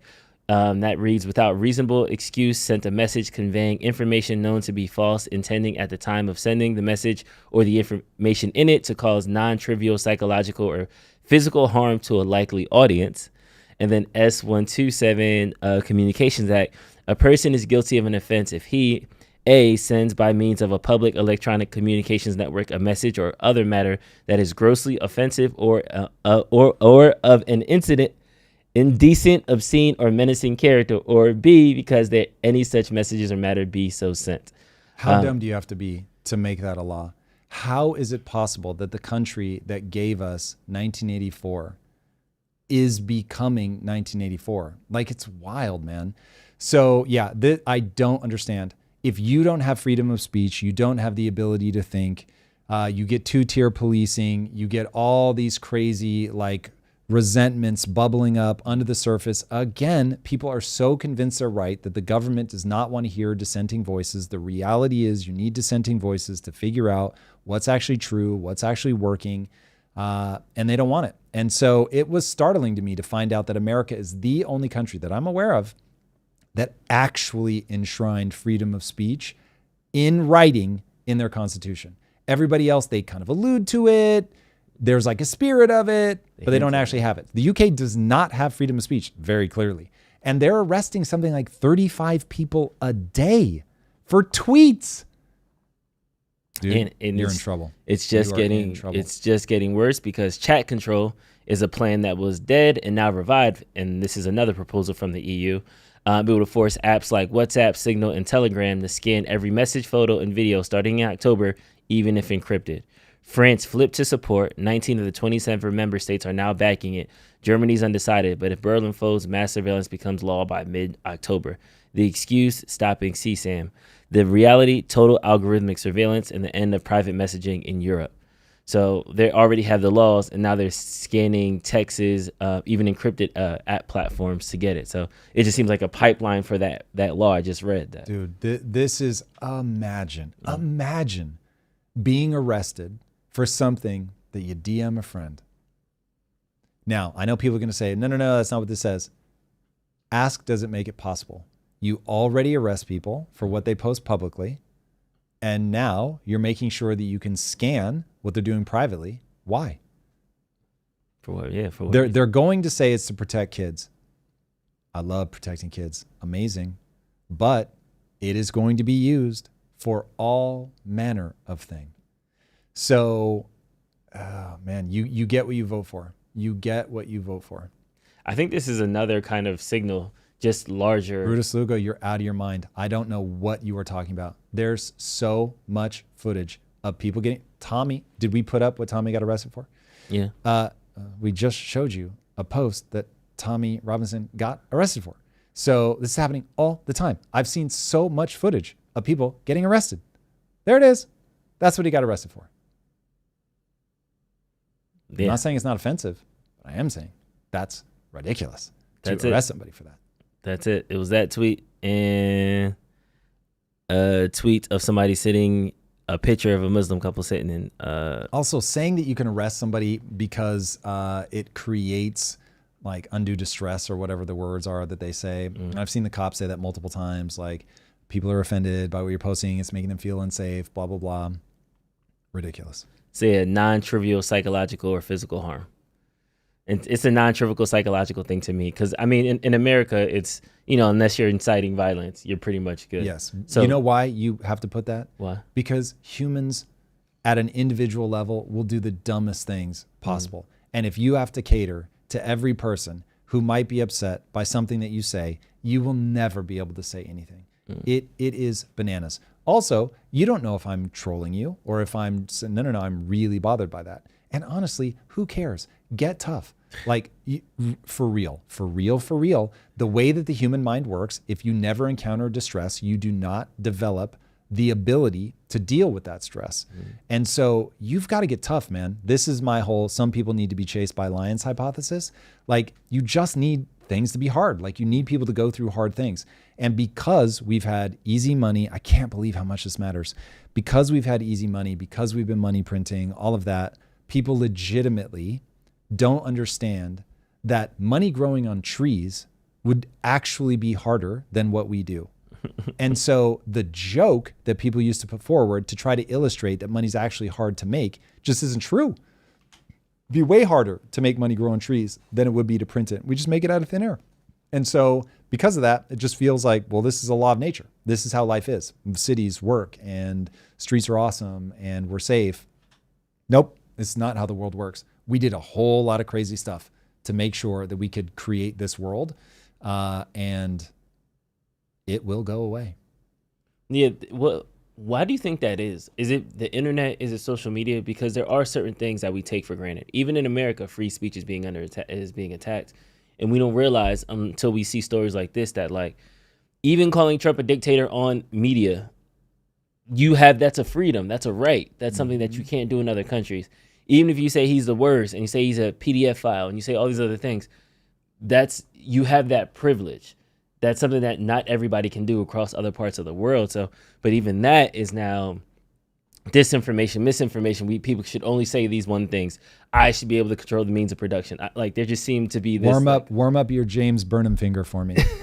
So James Burnham gives the ultimate breakdown of what is happening right now, which is the elites forever have been able to control the things that we see and believe. I mean, dude, forever. People think that there's something called objective truth, and there is, but it's physics. Everything else is interpretation. Given that we don't even understand physics well, it's just true. Humans don't know how to interface with what is objectively true, which means anybody who realizes, oh, I just need to control the way you see this thing. Doesn't matter what the thing is. I just need to control the way you see it. I need to control the frame. That they're going to win. And so you get very smart people who understand, oh, this is a game of frame control, and then I can manipulate people as much as I want. And forever they've been able to do that. Social media is breaking that. So they need that control again. And so now they're using censorship and all of that to get the control back. And they're either too dumb to recognize that they're actually driven by resentment and control, or they're just malevolent enough to not care that they're driven by resentment and control. But the reality is they want control. They think they know best. They want control over you. And so they somehow have a failure of imagination and don't realize that will be used against them. So all these people are trying to put rules in place that they think that they can use to keep you in check. You the plebe, you the peasant, you the dumbass. Like, we're going to keep you in check. This is why Sam Harris, who I love and think is brilliant, and I'm so glad he exists in the world, I was so distressed to see that he has encountered the same fact that I have encountered, which is that many people in the world are dumb, and many people in the world are dumber than him. And from that, he extrapolated. And so these people need to have certain things pre-filtered, pre-masticated, because I, Sam Harris, do not want to live in a world where they get to be manipulated and then vote. And I'm saying, bro, you want to manipulate them too. You just think that your manipulation is for their own good in the right direction. And I'm like, you can't do that. And so I am prepared to live in a world where people that are, by every measure that you could possibly measure, dumber than me. And the reason that that's not me saying I'm at the top. I'm just saying there is a percentage of people that will, from a numbers perspective, be far larger than one. And so they will be able to outweigh whatever vote I have. And I'm perfectly willing to accept that I'm going to live in that world, because that is the only check against tyranny. And once you understand, you're the one that we have to worry about. I'm the guy we have to worry about. Everyone has to worry about themselves going, no, I got this. And now just let me be in control for a minute. And maybe partly because I get to do that in companies. And I'm like, yeah, no one gets to tell me what to do. I can do whatever the fuck I want. And I see sometimes it works and sometimes it doesn't. And so in business, I'm like, I need to get people's information. I need them to say the things that they think that I'm doing are dumb. And boy, oh boy, going up in the marketplace has just taught me super valuable lessons. No matter how smart I think I am, I'm never going to be able to outwit the collective. And so I try to always think through every problem in life through that lens. Yeah. The Machiavellians. All right, we got somebody in by chat saying, James but I Burnham. do want to live in a world where I'm manipulated just for my vote. I want the blue pill. Life is so much easier when I don't have to think and just do as I'm told. Hey, fair enough. Reinsert. I'm not, the only beef that I have with Cypher is that he betrayed his friends. To reinsert into the Matrix, I get it. But to betray your friends to do it, that's a dick move. So, I mean, this comes down to values. The only reason I wouldn't want to be reinserted into the Matrix is that you realize when you're outside that you're in a system that has rules, and some of those rules can be bent and some of them can be broken, and you can become Neo. You can literally become superhero-like once you understand how the system works. I remember my mom actually called me a superhero once. It's one of the greatest emotional moments of my life, because my mom was trapped. She didn't understand how to deal with a hospital system. Okay. So, and it was for me, very simple. I know exactly how to deal with this. Got you, no problem. And so got her out of the issue literally within an hour. And for her, it was an impenetrable bureaucracy. There was no way to resolve this issue. And once you understand how these systems work, you just go, no, just do this. And then she did it and it worked. And she was like, holy shit. She was like, you're like a superhero. And I was like, nope, it's just, when you understand the nature of the system, you can do things that other people can't do. And once you realize that's available to everybody, it's very freeing. So I wouldn't want to be put back into the Matrix for that reason, no matter how tasty the steak. And we've got a super chat from Ves Bakalov, another $50 one. Thank you. Let's go. Super chat. Oh, guys are Killing it today. The interesting thing about UBI is that it may increase inequality. Listening to Gary's economics, the biggest thing that contributed to inequality was the COVID stim checks that ultimately flowed to the asset holders. Wouldn't UBI do the same? And there is a follow-up saying, my point is that if UBI is not used for acquiring or creating entrepreneurial assets and folks spend all the UBI, the profit will flow to the rich, i.e. asset holders. Yep. Yep. Check. Got it. Facts. True. Bars. Yes. So this is why I'm trying to get people to understand the fundamental nature of the economy. Once you understand the cause and effect, once you understand why the money flows up into asset holders, and that 10% of people own 95% of the assets, then you realize, oh, the game is assets. I got to get into assets. Now, if you can push it even a step further and say, the game is assets because of money printing, now we're like in really good shape, because now at least you have a frame of reference where you're going to look at what assets do I want to be in, want to be in assets that are resistant to inflation, things like that. Then people get it. You have a framework that's going to make things a lot clearer. You will not be a good day trader. Okay. That's not what this is. But you will certainly understand the game of assets and why you have to be in assets, what's working against people. You won't vote for stupid policies because you'll actually understand how this stuff works. And so while you'll see your friends your friends will all be voting emotionally while thinking that they're voting for objective truth. But because you understand the cause and effect of the system, you will not fall prey to that erroneous belief. And then someone else jumped in and said, what about universal basic services rather than universal basic income? Yeah, we'll probably pass through that. Look, I think that the reality is that if the following assumption is true, if AI can learn physics, which I only see one holdout, and he seems to be getting weaker by the day, for that LLMs are never going to understand physics. It really seems like they might. So if you can feed them the periodic table, if you can feed them protein folding patterns, if you can feed them the laws of physics, and it can go, oh, here are the things that you're missing, it's a wrap. There will literally be nothing that you can't do, because you'll have 1 million is just like a starter number. You'll have 1 million people smarter than Einstein working around the clock. What does the world look like when you have 1 million engineers better than Elon working around the clock? We see it's pretty crazy with one Elon. So you can imagine 1 million Einsteins. Like it just, the world becomes unrecognizable. But even all of that is just not even the thing to worry about. The thing to ask yourself is, will the cost of energy go to effectively zero? Now, why do I think that that's true?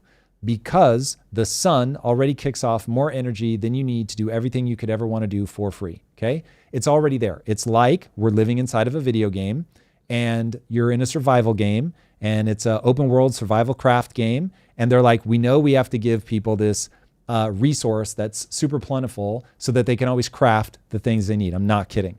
And that thing is the sun. And so in the early levels of the game, you can unlock all of the resources that are coming from the sun, but it's there. And so part of the thing that's pulling you forward in the game right now, part of the reason we're going for AI, is that we understand once you unlock AI, now you can craft everything because you've got access to the abundant resources coming from the sun. And because I believe that's true, and I believe that AI, all it has to do is improve photovoltaic cells. That's it. We don't even have to go to nuclear. It'll probably also do that, which, by the way, one of the things in the docket today is to talk about the fact that looks like we're going to be bringing more version 4 nuclear reactors. It's wonderful news. But AI will improve, which we've already been doing as humans, the ability for the cells to capture the sun. And once you do that, once you get high efficiency capture of the sun and the ability to store it in batteries, labor becomes free. And if labor is free, then all you have to do is build robots. And then because robots eat energy, and energy is free, then yes, you're going to have that sort of interim generation where you have to build that first generation robots so that they can go do the work. But once robots are really cheap, then you can have effectively anything you want. And so then I think people click it over into the wrong worry. The right worry is meaning and purpose. Once you're like, none of this matters, I don't need to work, I can get anything I want for free, but the algorithms running in the human mind are not wired for that. So you're going to be in a really dystopian place because people will feel a profound sense of dis-ease. You're going to get a whole bunch of Ted Kaczynskis who want to kill as many people as they can to try to stop the technology because they're like on an Amish vibe where they're like, this was better. Like back then was better. instead of going, okay, this was a Rubicon, we have crossed it, we are now in this world, and I don't want to be enslaved by the AI or by whatever country, China, that has the AI. And so now I've got to say, okay, we're only looking forward. Looking forward, what does that world look like? My measly hypothesis is that we will build virtual worlds. They'll be the greatest thing ever. People will be like, how did we ever like play that super lame early levels of the survival crafter where, you know, we had like only the most basic bitch shit. Like I want to be in fighting dragons, traveling the cosmos, but not really, because it's way safer to do it in a virtual world. But it has this profound sense of accomplishment because as we go, you're going to tie deeper and deeper into where it will really feel like you're stepping into a world. That's my hypothesis. It kind of grounds me and makes me think of like the barter system and how early civilization, you know, I'll give you a cow if you give me a couple chickens, and that was life. There was no change. There was no owing you one. There was no tips. There was no taxes. There's the system that we're in now is different because of the Industrial Revolution and the like economic system around us. So I do think AI is going to be a game changer, and I think that billionaires aren't going to just kind of let the cash grab overshadow basic human services, because they need an electorate and they need a consumer at the very minimum. So that's why I do think that the abundance that AI unlocks is going to be passed down to the bottom X%. I just don't know how the money's going to flow and just how much of those systems you'll be able to unlock. I think we just have the wrong frame of reference for what this is going to be like. The game isn't going to be money anymore, because the reason that money is so powerful is that money is the great facilitator. So you have a dream. You need money to make that dream come true. Partly because you just don't want to have to work. You want I need the time. Mm-hmm. And partly because then you're going to find out real fast, and this realization always makes me laugh, that you have to pay people to help you build your dream. And all of a sudden, you're the boss, and you realize, oh, this is a hard game. Anyway, so people are going to see, oh shit, this all breaks down because I don't have to work anymore. I don't need to pay anybody. And so now I don't need the money to facilitate. So I've got a dream that I can actually make come true. And so when everything comes quote unquote easily, then it becomes a question of, okay, now what? And we have an absolute need to work hard towards a goal that helps not only us, but other people. And you have to make progress. And because people don't understand the nature of progress, they don't understand they will do virtually anything to feel like they're making progress. This is why video games are so effective. Video games are simply the magic of you're doing a thing that is intrinsically fun and it makes you feel a sense of progress. That is when, I cannot tell you, the greatest moments in my professional life are always when there have been two beats that have just been unbelievably enjoyable. One, when we were about to launch comics and I knew I needed to learn Japanese storytelling, and so I immersed myself in anime.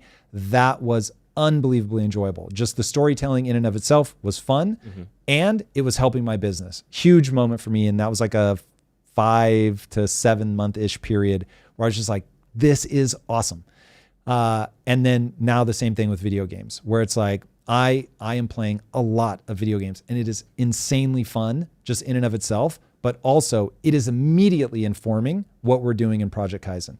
So it's like, oh God, that's what the future offers. You're not going to need money because energy costs are zero, but you are still going to hunger for the sense of enjoyable progress.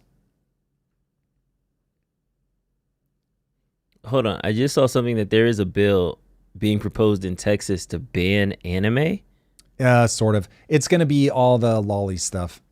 They're not going to outright ban anime. And if I've seen this stuff in Texas right, it goes something like this. If we deem this to be either like you're mimicking childlike things, but in a sexual situation, then we're going to age gate it. And so, look, I think people are right. This is just another attempt to control. They want to age gate everything so that they can get everybody's details. So now they know what you're buying. It is for sure another power grab. But will it also keep kids safe? Yes. So now you're in this weird position of, okay, you're making porn inaccessible, and it's a double-edged sword. It does help keep kids from accessing porn, but it also allows them to either stop you from watching porn because you don't want to give them your ID, or, and you being the adult, or it lets them see what porn it is that you're checking out. So it is a form of censorship. I get why people are resisting it, but I also get that you probably need to do something. If I had kids, parents need a solution. They need a way to know that you're never going to get it to zero. Even in my generation, the ability to access porn wasn't at zero, but you want it to be hard. You want it to be hard. So how do you solve that problem? I haven't thought enough about it, but you have a real problem with kids accessing porn and how it's going to shape their visions of sex. But you also have a totalitarian power grab, and they're using safety, as they will always do, to garner more power. So be careful. We've got 2 new super chats. First one, super chat. Thank you to the audience today. You guys have been very generous with your super chats. Want to shout No that out. joke. Thank you guys. Indeed. First one from Tim Riley. Richard Werner told Tucker that growth hinges on bank credit volume, not interest rate tweaks. Japan's bubble bust shows rates are a sideshow. Tom, do you agree credit beats rates as the true growth throttle? Well, credit is going to play a gigantic role. So in terms of credit versus rates, there's no doubt if it's very, very hard to get credit, then you're going to see everything stall out. People are using the money as leverage to do a thing. That thing is what makes the economy move. So velocity of money, as it's often referred to, is hugely important. This is why you can go into a recession just psychologically, where people have money, but they're afraid something bad is going to happen, so they don't spend the money. It's the same as there being no money. If money's not moving, you've got a problem. So yes, would be the very short answer. But once you have money velocity, which we have more than enough money velocity, then it becomes a question of rates. So it's more a question of not which one is more important, but which one is important right now. And right now, rates for us is very important because we have so much debt and we've got to get out from under the debt. So, man, this is one of those where, again, I don't trust myself enough, but here is the very strong feeling that I have. Call it 4 or 5 months ago, Powell should have at least briefly gone, all right, listen, I'm finna lower these rates. Get in there, re-up your debt, there's a name for it. Refinance, thank you. Refinance all your debt. Do it fast. Because I don't know that this won't bring in inflation. And if it does, then I'm going to have to raise rates again. But I'm going to give you a 3-month window where I need you guys to go in, refinance that debt, get it down, because it would have saved so much money. But either he really is just that conservative, or almost certainly he's playing political games. When you look at, did you know, I don't know what the exact number is, but it is very rare for you to have one dissenting voice in the Fed, let alone 2 dissenting voices, which is what he has now. And when asked, one of the dissenting voices, I forget his name, was like, Powell's got to answer the question, why are we so out of step with the rest of the world? So it does look more and more political by the day. So next one we've got from RJ Johnson. Tom, please check out Peter Diamandis' interview with Imad Mostak on July 24th titled Capital Won't Survive AI. He proposed benevolent coins to replace capitalism when AI agents trade with each other in compute units, not USD. Oh, yeah. This is humans anchoring around human things now. AI is not going to need us to create coins for them. They'll use crypto now, and then they'll, I'm sure, figure out something that's more efficient, whatever, and they'll do their thing. Trying to outsmart a super intelligence, not a winning game. So this is where I think thinking at sort of the sci-fi level, at least get us directionally correct in terms of, okay, what are your core assumptions? Are you working from first principles, and just build up from there? Imad is brilliant. I love him. I've heard him talk many, many times. I've obviously interviewed him multiple times. I've met with him privately. I've talked to him and Peter Diamandis. So even without watching that episode, I know how Imad is thinking about the problem. And while he's getting to something real, which is that, man, you can really turn AI into like I can go do things kind of thing just by giving it some crypto. It's wild. So, man, protect your crypto rights, everybody. Protect them rights. Man, thank you guys again for the super chat. Really appreciate it. All right, let's jump into our main story now. So I'm going to start at the end and we'll work back to the beginning. So Texas Governor Greg Abbott has taken emergency action to begin removing from office the derelict, quote unquote, Democrat Texas House members who refused to show up for a special session. For those people not paying attention, what's happening in Texas right now is Governor Abbott is proposing to redistrict the region. What that means is he's going to basically draw new political maps in order to increase the amounts of House members that the Republican side would gain. The way they know this is they'll basically expand red territories and shrink blue territories. This is a practice called gerrymandering or redistricting. In 2019, a Supreme Court decision struck down gerrymandering. I just had it pulled up, and now when G brought it up, it made me nervous. Boom. In 2019, a Supreme Court called it beyond the reach of federal courts for gerrymandering. And then technically, they didn't strike it down. They said, we won't stop it. So they're saying this is a state thing. Do your thing. And they pushed it down. So they upheld a local court's decision, which then led to a whole avalanche of district redistricting. Now let's take it to Sean Hannity, who broke it down by the numbers, just how big 1950. Just how big the difference will be. So hold on really fast. What he's going to walk through here is basically the way to understand why gerrymandering matters is that depending on how you draw the lines, you can make it such that in your state, let's say that more people lean right. So let's say 42% of people in your state vote for Republicans. But in the state legislature, you have 17% of them are actually, they have a seat. So they draw the lines just in such a way that you like isolate all of the people that vote the other way into one space. So it might win by like 98% in that one district, rather than diffusing it across multiple districts, which would have given them a majority in several other districts. So you get very clever with your lines, which if you're looking at your screen, you can see how they like make these weird shapes in order to ensure that all the people who are already going to vote red, they collapse down into one area. Mm-hmm. And all the people that were going to vote blue, you know, depending on who's doing the lines, like obviously in Texas, they're trying to make it so that red's everywhere. Yeah. So both sides are just as guilty. It's just a question of who's in power and is able to pull it off. All right. With that, Sean Hannity now walks through like, okay, they voted like the 42 and 70% example. They voted 42%, but they only have 70% of the seats. He's going to walk you through, I'm pretty sure it's state by state or a bunch of states anyway. Time to remember one very, very important, pertinent fact that they won't tell you.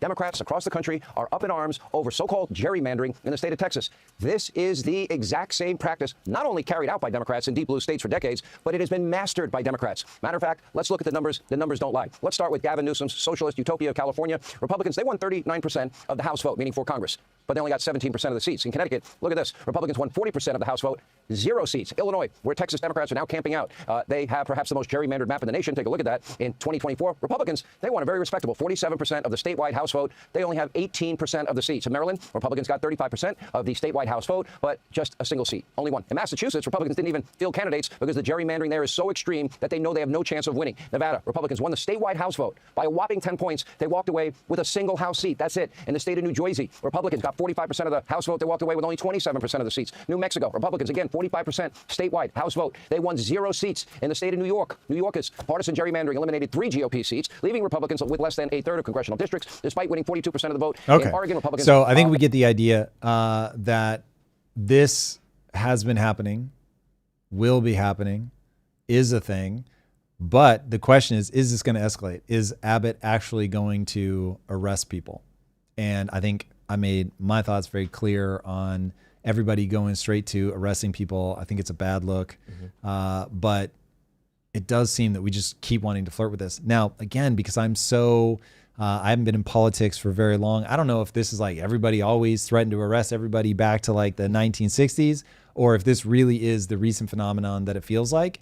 This feels like it's escalating. I hate the way that there are both sides. Like, 1, don't run from the vote.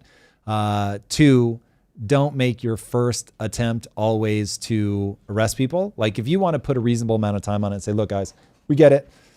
You want to draw attention to this issue, understand, do your thing. This is how politics works. But if you're gone for more than, whatever is reasonable. I don't know enough about how these votes take place. If there's like some certain amount of time that they can, like if they stall it for 2 weeks and then you can't vote for it anymore or something like that. Obviously, I wouldn't want them to be outside of that. But Anyway, I don't like that they immediately go to, we're going to arrest you. Bleerith said, I like how this has become big news, even though the Democrats did and have done the same thing to their controlled states since the beginning of time. That's not. Yeah, this is a both sides thing. Yeah, but that's not entirely true because the rule before 2019 was every 10 years you got to redistrict. So it was kind of like, okay, guys, it's 2000. Now let's redistrict. Everybody will go into their corners, they'll redistrict, and they'll come back. The reason that it's having a big deal now is because Governor Abbott is doing a special redistricting 6 months outside of that window, and as we know, they're trying to hold on to the midterms that are happening next year. But he would still be, if it's 6 months away, he'd still be well within that period of time. So why do you think he's rushing it now? No, because the midterms are next year, the midterm elections. I thought you said they were 6 months away from the 10-year mark. Oh no, 10 years, 6 months away from like midterm campaigning and all this other stuff. Yeah. Got it. So that's the thing. And then the Supreme Court. So this is also similar to the Supreme Court appointee. So I remember back in I want to say it was like the 80s, where Joe Biden, when he was just a senator, blocked a Republican's nomination for the Supreme Court. He ended up getting overpassed. He tried to when they take over the filibuster, he tried to filibuster, ended up getting overruled. The Republican nominee got in there. Obama tried to have a Senate, a Supreme Court justice. His got blocked. Trump's got blocked. So then we kind of keep doing this tick for tack thing. The thing that I'm frustrated with, this entire argument is why I hate politics, why I think the red team, blue team is all just a distraction. And while like they don't actually care about you, although they might say tax the rich, they might say things that make you feel like they're paying attention to you. They're not. This is a game of power, and this is 100% a power game. And it's just, now that the red team is in power, we're going to do as much as we can to redistrict and draw these lines. And the Democrats skipping town are the same things the Republican did when the Democrats tried to do it. So I know that, yes, this is a both sides thing, and yes, it happens. But it's at some point we have to say, okay, guys, this is the rules of the game. Now let's work within that, as opposed to every time the other side gets into power, we're trying to make special exceptions to the rule. It's like if we're playing basketball and then one team wins and says, okay, now we can only take shots from this line. And then the next team can't make it, so then they win. They say, okay, now you can only dribble the ball 2 times and pass it back. It's like, you should be able to beat me at this game, but we agree that this is the game, this is the rules, now let's operate it, versus everybody trying to like lawfare some special exceptions over and over and over again. So how did the 10-year rule get set in the first place? That was one of those like historical things that was just... It's just like, this is how we do it. This is how it's always It's not like it's documented anywhere. I don't think it's like constitutionally or anything like that. Yeah, I mean, look, I'm with you. Like when you've got a settled set of rules and this is how we do things, I love when people adhere to like, these are the common practices, the whole idea of British common law. I love it, I love it, I love it. We're not in that moment. So this is a populist moment. Everybody believes that they're fighting. I mean, you hear all the time, Donald Trump is an existential threat to democracy, blah. So I think both sides are being extremely unwise. This will be used against Republicans in the future. So as long as they understand that, as long as they understand when, not if, when you find yourself out of power, they're going to do it to you. And so I hope it's worth it. But thank you, Tristan Thomas. Before, they would only do redistricting after the census. So that's why it was every 10 years or whatever like that. Thank you for articulating that. But yeah, man, it's happening all the time. They break the rules. And since the other times break the rules, it's gone. Remember that Michelle Obama quote, when they go low, we go high? I feel like we don't do that anymore. Now it's like when they go low, we go lower. Fire with fire. Oh, they're talking today. Like we're bringing a knife to a knife fight. Like no more bringing a pencil to a knife fight, all this stuff. Here's the bad news. Like, I don't know how many of them actually believe it, but the rhetoric that everybody's using is very war language. Like this is a battle. This is a fight, existential threats. We've got to do whatever it takes. We've got to get these people out, arrest them, lock them up, blah.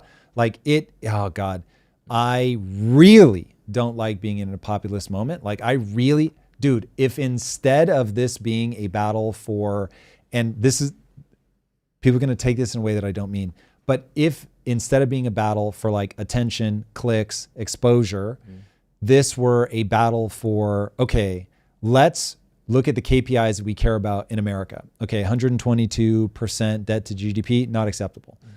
We got to get that number way down. Having people not be able to afford a home, problematic. Wages not keeping up with inflation, problematic. Inflation being what it is, problematic. Like okay, cool. Hey, everybody in America, no matter where we're at, left or right, doesn't matter. We all love you. And now we just want to fight over what we think is the best way to achieve these metrics, which we all agree these are the metrics that matter. The problem is we can't agree on the metrics. We can't even agree that metrics should be looked at. So now it becomes this game of like, we're all just trying to be a big enough personality to get people's attention, to push things through, to get things our way, and not realizing politicians, while a politician really does try to lead, and I really do believe in the great man theory of history, where there are going to be people that are actually able to get people to line up behind them, not the least of which is Donald Trump. But at the same time, like everybody knows, if you want to keep leading, you've got to say enough things that are popular. You've got to like keep them believing in you for long enough. Otherwise it doesn't work. You're leading nobody. So there's this sense of like, you're both the puppet and the puppet master. It's this very weird relationship with the public. So we as the people need to be very clear on what we want. This is part of the reason that the Occupy Wall Street movement didn't work. First of all, you should have been occupying the banks. And second, they didn't know what they wanted. Like, what's the outcome? Just state, this is the outcome that we want to get to, because that way people can go, do I agree with the outcome or not? But when you give them that target, you give them that thing, then you can be attacked. And so if you're curious whether somebody's doing this out of emotion or an actual change that they want to see happen, if they can articulate in a single sentence of 35 words or less, they're actually there to make change. If they give you emotional slogans, they just keep banging on about how things are broken, you have somebody who's in their feels. This is why when I do my deep dives, oftentimes one of the longest sections will be the where do we go from here section. Because like I want to say, this is what we're trying to achieve. I have written this thing because I want you to be aware of, here's the problem, here's how it's breaking down, these are the consequences, and this is what we do. And so people don't do that. So politics has become a feels sport. Sharon Sosa said the politicians are making it a fight. The government is playing the blame game instead of taking responsibility. And it's not true. She's already off. So what's happened is people can't make ends meet because they don't understand assets. They don't understand inflation. So they are scared. Once you scare somebody, and they're scared that they won't be able to feed their kids, their future won't be good. They're working maybe a dead-end job. They're just very frustrated. It's not a good feeling when you can't pay your bills. It's just anxiety. And so you're now in an emotional fight or flight state, and you don't have the time to go figure out why this is actually all broken. And so you yell at your politicians. Smart politicians, especially in a populist moment, look at you and go, what are you asking for? Cool, I'm going to go represent that. And now that they know that what you're clamoring for, and they know that they can get where they want to go by giving it to you, then they start banging that drum. But when you lose sight, and it is a two-way street, I get that. But when you lose sight of how much the populace really drives, we just keep looking at politicians and saying they're the problem. And this is why I'm saying, when you showed the graph that broke the internet, where it's like men who are both married and own a home, in 1990, something happened. You can just see it on the graph. It's a pivot point. So it's like, go find out what was the policy, because there was a policy that happened, but that policy was downstream of something changing in culture. But then by making the policy, now you exacerbate culture. And so what came first, chicken or the egg? At some point, it doesn't matter. You just have to understand what is the way in which these two things influence each other. And it isn't right now in a populist moment, it isn't really the leader. The leader rises because the population is so angry. Yeah.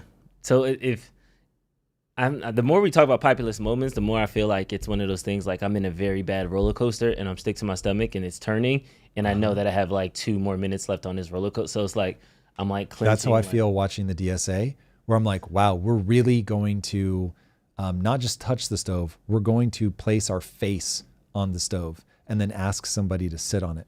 It's like, dude, this is. But I mean, I get that impulse though, because I feel like I'm frustrated now that our political system has come down to this. So now I can't be mad when somebody says, I know better than them, just trust me. And it's like, you get enough people to be like, yeah, well, he's saying everything the right thing. I do trust them. Cool. You know, so can I beg like, you? Now I know where that's coming from, at least. I'll put it down. I love that. Yeah. And that helps. And you're a voice for people that have that. And I think that's very important. But if I could just beg you, and by proxy the world, you want somebody thinking from first principles. Because when the person goes, oh, okay, I get why everybody's mad and we have to do something about this immediately. And here are the first principles from which we're going to build. And this is going to yield that result. Shout out to Milei. That's exactly what he did. Like, hey, dear Argentina, I get it. You're fed up and you've had enough and you're actually ready for change. And I'm going to come on here like an emotional maniac and wave my chainsaw around. He had to match their energy. Okay. So that's why that type of leader rises up in a moment like this. In any other time, he looks so unhinged that he's never going to get elected. But when that's how you feel and somebody rolls up with a chainsaw and they represent how you feel, but then he's thinking from first principles and he's telling you, I understand how economies actually work. I'm an economist. I'm the guy that's been writing all these books and you guys have been bringing me on the most like interviewed economist of the last decade. There's a reason for this. You know exactly how I think. You know exactly what my policies are. This is exactly what I'm going to do. And now he's doing it because he's right about the cause and effect of the economy. No matter how much people think, oh my God, this is startling. It's working because the economy works in a knowable way. It is complicated, but it's knowable. And so you can see it play out. And so I'm just saying, I got it. I'm with you. Like I look at Gary's economics and I'm like, Gary, I get why you're saying it. But there is a moment in every debate where he clicks over and he just goes emotional. And so I'm like, like you've got your finger on the problem, but he actually does not. He either doesn't understand how to solve it, which is possible, or he just knows I'm not going to get enough views if I don't then shift into the emotion because I lose people. Look, I'm hyper aware of how I behave that will lead us. We're getting great numbers today, guys. I love you to death. But like, we're aware of the numbers. And so Gary's not blind. Like he understands this is when people get behind me. This is when they don't. Again, I don't know Gary. I'm not in Gary's heart and soul. So it may just be he doesn't get it. But he either doesn't get it or he gets it, but doesn't ever go down that path because it's not when people stay behind him. One of those two things is true. Don't know what that was, but all right. We've got 2 super chats. You guys want to get into those? Yeah. Hey, did we ever Super reach chat. out to Ezra Klein? I feel like we did. And Tristan Thomas just gave us a $20 super chat saying, I would love to see you interview Ezra Klein. Did we reach out to him? That was when he was doing the book, I think, like that. That might have slipped through the cracks. Okay. At one point, I would have said no to him, but I'd do him now. That'd be interesting. Very smart. Yes. So that's one. And then the other one is from Necro Giggles 13. The real problem isn't the people, it's the broken system. Fix that. And after the Civil War, Tom... Okay, but real fast before you move on to the second part. Yes. So totally agree. It is the system. The system is the problem. If you want to look at the loop and where are we now, you are now in the part where the system just keeps messing everything up. But just as a PSA, we voted for the system. So just a reminder that all of us in the voting public, we gotta carry some responsibility for what we're making noise about. Heard on that. And then they said, and after the Civil War, Tom, you're helping write the new Constitution so this country has a shot at lasting at least 500 years. Literally choking me up here. May we never need that. May we never. There was one other chat that said something interesting along the lines of that, which is, without cultural homogeneity, these types of issues will become more common. There are specific pillars a society needs to make us feel like one tribe. Yep. And I know in your Dave Rubin interview, you guys got into this a little bit. Check that out if you haven't. And he even pointed to the Constitution. So as like that already is the document that you were asking him for. With all of that said, do you feel like the Constitution sort of covers it, or are there other pieces of American storytelling that we need? It matters not what you look at. It matters only what you see. The document is great, but how are we interpreting the document? If you actually look at the Statue of Liberty and you put it in context, all of a sudden it's like, whoa, we're looking at the same thing and we see something very different than somebody back in 1876, I believe is when it went up. 1878. It's going to be within a couple of years of that. I'm sure it was 1876 because it would have been probably a birthday gift. So when you welcome the world's huddled masses who are trying to escape tyranny, because you are literally the only representative democracy in the world, and you have no social safety nets whatsoever, and you say to people, roll up, see what you can do. Try it. Then it's like the type of person that comes is somebody who was like, well, I was starving to death, so I at least came here to take a shot. I'd rather have a shot than just starve. So word. That's very different than now when it's like, hey, come in from wherever and we're going to take care of you and break our own country. No bueno. That doesn't work. So the hardship of the journey and the having a go of it meant that you attracted people that shared your values: freedom, opportunity, meritocracy, willingness to work hard. We're not doing that anymore. So same document in this case of the Statue of Liberty, but wildly different interpretation of the set of facts on the ground. So if we could go back to the way that the founders viewed that document, we would be in amazing shape. There'd still be disagreement. There was wild disagreement back then. There was political maneuvering back then to try to get this thing voted on because there was so much battling over the states wanted to be like the one, right? It was like, yo, I'm used to being New York, motherfucker, like New York. And now you're going to make me be New York, but under DC. It wasn't DC. I'm not stupid, but like you get the idea. And they weren't here for it. So all of that would still exist. But there was a sense of governments become tyrannical. It's what they do. You must have discipline. You must put demands on people. And so this is like, that's all the stuff that we've gotten lost on because we have created so much abundance that you've got immigrants rocking up, don't have a job, don't have a place to be. They've got iPhones, bro. Wild. So it's like, let's put it all in context. We've created this incredible world that is able to take care of so many people, but it has made us forget that there are people working effectively around the clock to create the companies, take huge risks to create the companies that hire people so we can all pay taxes. They create a thing where the outputs are more valuable than the inputs. It's ridiculously hard. Consider it a miracle. It's that hard. We've lost sight of that. We don't even see that. It's all invisible. And that's why people roll up and they protest Wall Street instead of the banks. That's just a fundamental misunderstanding of what's happening. So we got to get people back to first principles. Let's get back to a gold standard. That's what Ray Dalio says as he was having a talk. I have so many questions on this because I don't think this is actually. Yeah. Because there's a couple people saying you're complaining about poor people with iPhones and blaming immigrants with that. What's happening right now? That is a gross which word did I say where I was complaining? Which word did I say where I'm blaming? I actually do have blame for immigrants. So if people want to hear my blame take on immigrants, is very simple. Going back to the original point, you cannot import people who have no interest in assimilating to your culture.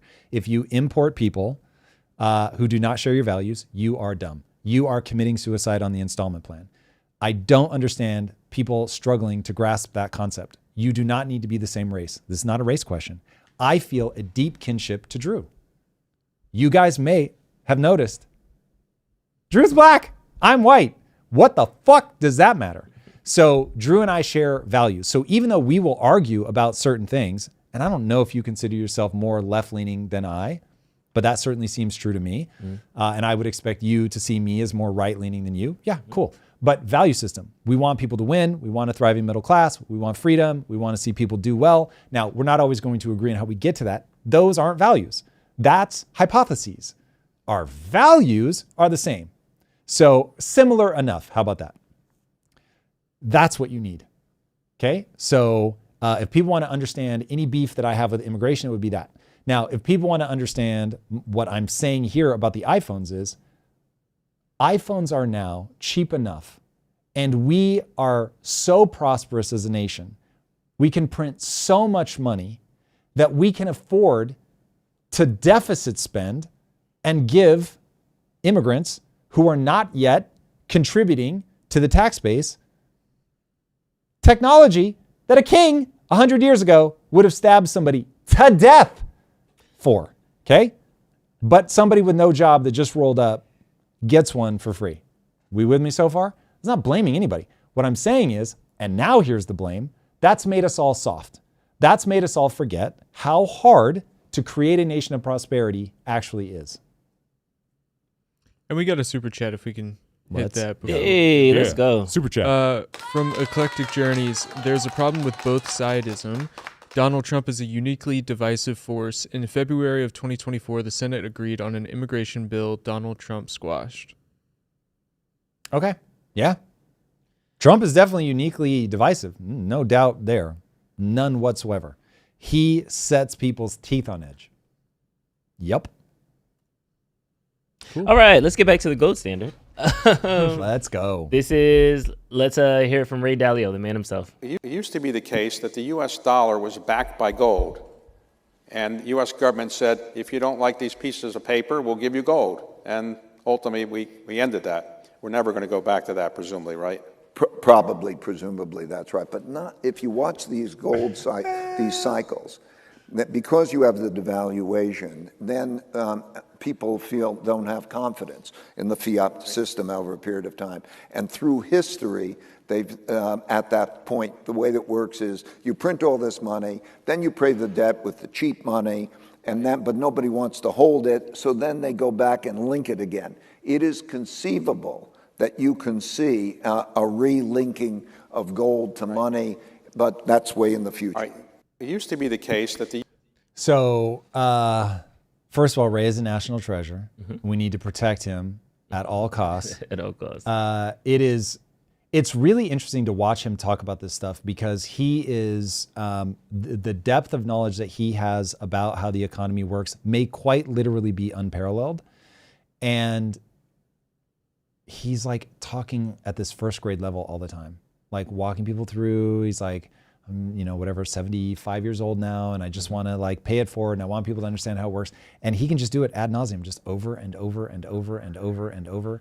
But this kid is a gangster. Do not for 1 second forget, there is no human alive that has ever made more money betting on he understands where we're at in the monetary cycle.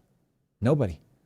And so here he is, like this soft-spoken old man. Like, it's like, this guy's a savage. So the fact that he's saying that we, in the future, will probably, technically said, we probably want, but then went on to say, yes, this is exactly what happens. This is a cycle. What he's trying to hedge against is, I think like me, he holds hope that we'll find a way to back off the precipice, at least for, his time frames give us like you've got like another 50-year shot to like be at the upper edge of where he's like, no country's ever made it beyond this. But if we could punt for 50 years, I'd be ecstatic, because that certainly would get us on the other side of AI. Okay, so it sounds like he's saying the cat may be out the bag, but it's not like a toothpaste out of the tube situation. Like the cat you can capture and throw it back in the bag. Yeah. It would scratch around, it'll be bumpy, it'll be a messy ride, but you could get a cat back. But so I feel like I love that analogy. That's what I was trying to versus the toothpaste, you can't re-toothpaste it. You're getting scratched. Yeah, you see. But yeah. I don't think we can though, because like fiat gonna fiat. Like we're addicted already. Like fiat gonna fiat, there's no doubt about that. Here's how it would happen. Right now, growth is your only option. And so you cannot count on the Republicans, you cannot count on the Democrats to balance the budget. They're not gonna do it. So given that no one's gonna balance the budget, your two options are growth or pain. Both of those will reset the system. But the hope being that we get enough growth. I had really held out hope in the beginning that Trump would slow the spend, but he does not show any signs of slowing the spend. But he is doing things that could unleash growth. We haven't unleashed enough yet that I'm confident that it will work, but the timing of him deregulating with AI, maybe. That's your only shot. Like that's the thing that allows me to sleep at night is okay. Like maybe we grow our way out of this. That seems like it's an optimistic way that we can. I almost never talk about it for that reason, because I think people need to really focus on this is what's happening. It's happening today. Once I realized, okay, we probably can't save everybody, but we can save individuals, then I'm just going to make that my pitch. Don't worry about saving everybody. Save yourself, save your family, save your friends, and whatever change happens will ripple out from there. And I'm sure this is exactly what people in crypto have been trying to get me on board with forever, which is crypto's a lifeboat. I hate the analogy of a lifeboat because a whole lot of people are going to die in that very, very cold water.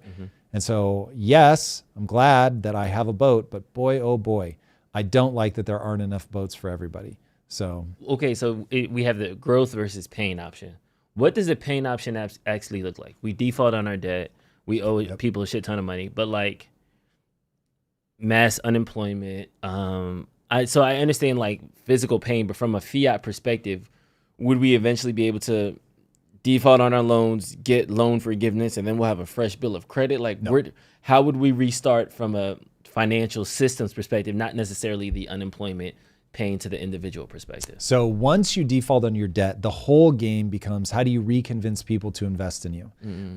It took Argentina 100 years. Just to give you an idea of what's at stake. Same thing, the story of Uganda. It's absolutely fascinating. So Idi Amin comes in because of some shenanigans that the British were doing. Indians, which made up less than 1% of the total population of Uganda, controlled 90% of businesses. Damn. Jeez. So Idi Amin goes, fuck these kids. They're getting out. And so he boots 50,000 of the like 80,000 Indians. And overnight, their economy collapsed. And it was like, whoops, it's been 50 years. Their GDP is still stuck at $1,000 per person. To give you an idea, America is at like 86,000. So we're almost 86 times better from a GDP per capita perspective than Uganda 50 years after they were doing way better than they're doing now. So you've got Argentina, whoops, fucked up, 100 years. Uganda, whoops, fucked up, 50 years, still not back. Who the fuck knows? Like those guys aren't exactly showing signs of repair. It's like you play with this one at your peril. Now, the UK though, they did like a slow managed decline. And so World War II didn't look fun, but they come out of it. They feel good as a nation. We're not in a great place financially, but we're here. They go through the 80s. They finally get austerity measures going because they had the pound is worth like some fraction of a cent from what it was before World War II. But at least like you stretch it out, right, over 70, 80 years.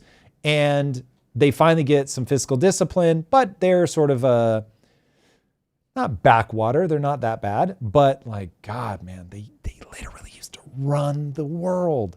And so for America to have the equivalent fall would be freakish. Like where's England from a GDP perspective? Are they even in the top 10? I don't know, man. So it's like, it's not the game that you want to play.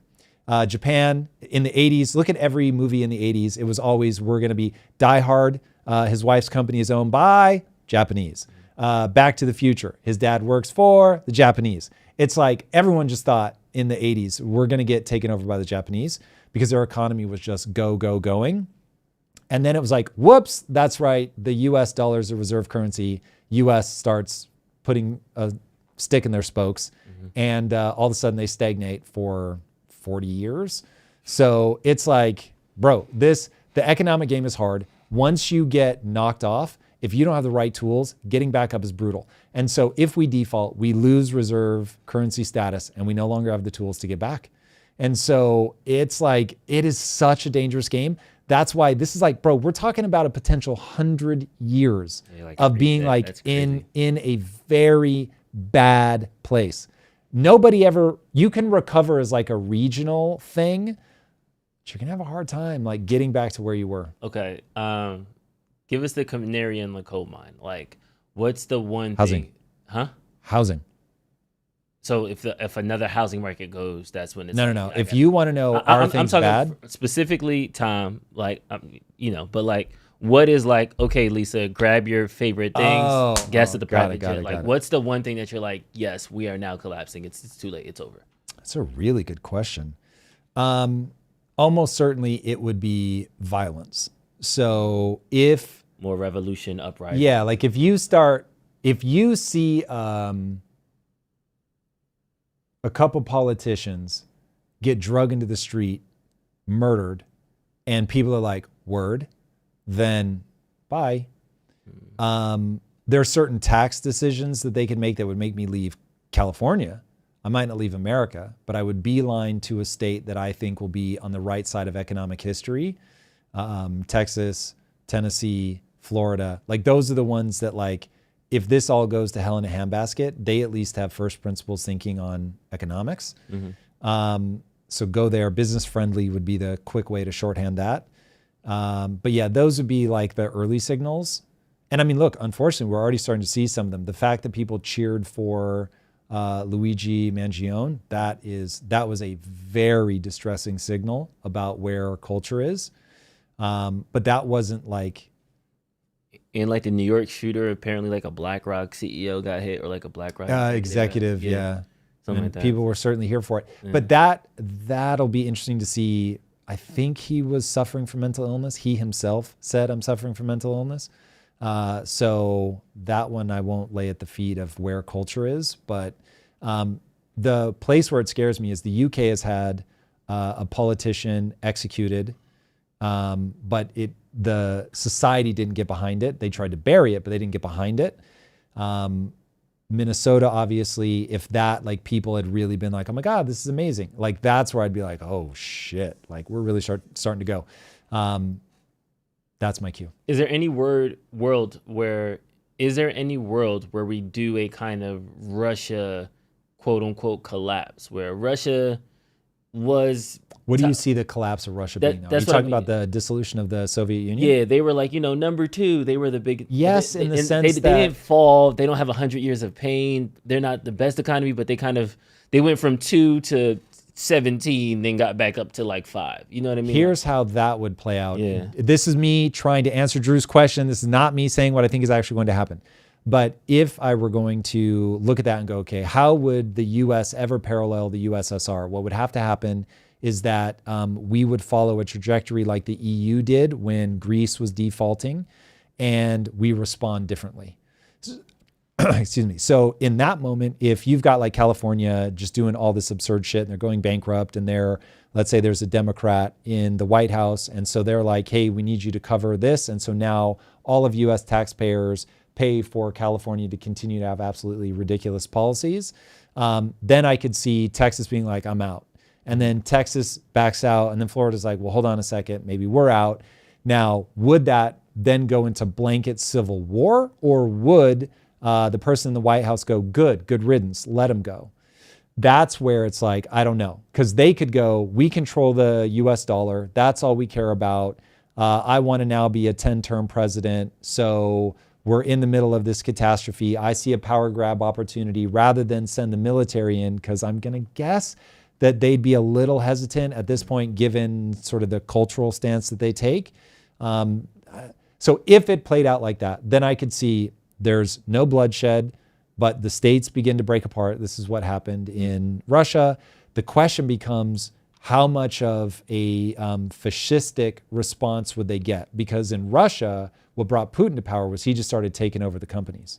And would we see something like that? And just for people that think I may have an incomplete understanding of Russia, which of course I do, but it's not as incomplete as that statement would make it sound. First, everything privatized. That's how you got the oligarchs. But now what Putin is doing, was that a Freudian slip? What Putin is doing is re-aggregating all of those companies. So that's where similar playbook being run in China with a little more sophistication.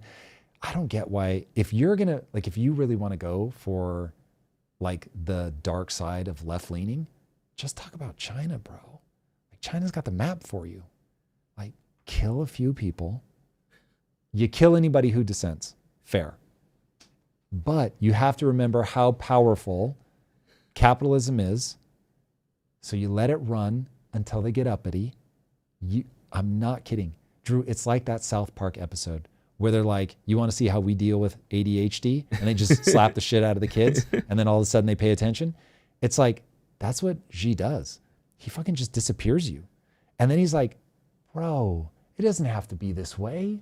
Like, I'm just gonna have a guy down the hall from you, and anytime he disagrees with something that you want to do, just do what he says. Everything is fine. I'm gonna let you keep being rich. I don't mind the rich part. Don't be uppity. And it's like, now all of a sudden, Xi can literally negotiate against the rest of the world with his entire fucking economy. Bro, really think about that. His entire economy. So I'm over here, I feel about Xi as the guy that's like, hey, we need to take China seriously. I feel about Xi the way, Tim, forgive me, I feel about Xi the way I feel about Tim Sweeney. And I'm like, this is a formidable opponent. And you dismiss him at your peril. Like, Xi is unbelievable. First of all, he's got a willingness to kill. Second, from a politics standpoint, have we seen anybody better? It's unreal. Like, the way he's been able to consolidate power, absolutely incredible. And then I'll be curious to see as I look more closely at this, who I give more credit for. Probably Deng Xiaoping is probably the one you give the capitalist rise. It seems to me like Xi is now moving them more and more communistic. He's like pushing them back in that direction. So I'll be interested to see how far he lets the capitalism go. But so far he's like, I understand this is the goose that lays the golden egg and I'm not going to kill it. So anyway, to those on the left, like if you guys really want to like do your thing, Xi's your guy.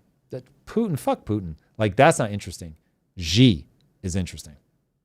Technicolor Tony said, but wait, I thought capitalism was the light and the way. What do you mean it's all breaking down and something people like to label a bust cycle? LOL. What do you mean capitalism works? Wait, is he asking how capitalism is breaking down or how capitalism? I think that was from earlier when Ray Dalio was talking. Yeah, so capitalism itself is not breaking down. We don't have a capitalistic system. So if you want to talk capitalism, unchecked, you get Gilded Age. Overregulated, you get the problem that we have now. Either way, if you don't understand the game is in the middle, you're going to get pathology. So unfortunately, we do not have a true capitalistic system. We have elements of capitalism. Just like I will say that China uses capitalism, to say that China is a capitalistic system would be wildly misleading. So we probably just need better words for this stuff. We have modern monetary theory. That's what we actually have. We have modern monetary theory. And underneath that, we have a entrepreneurial system, which even I don't know quite what I mean by that. I just mean that it's people do have the freedom to start businesses to a large degree, but it's a hybrid system that nobody has adequately named. And we've got a super chat from RJ Johnson. And can I get another water, please, Mr. Rios? RJ said, I'm actually a Wyoming resident, and all my LLCs, S-Corp, are registered in Wyoming. 0 corporate income tax, 0 personal income tax, low sales tax, best kept secret in the U.S. Austin is so overcooked, and Florida is humid with millions of bugs. That's interesting. Wyoming gets a little cold for me, and I'm a city bather, so I'm not looking to be in the Teton Mountains. They're beautiful. First of all, I like humidity, so let's take that with a grain of salt. But for all of their bugs, I'd rather be in Florida and have access to city life, if I'm honest. You would go Miami, Fort Lauderdale? Yeah.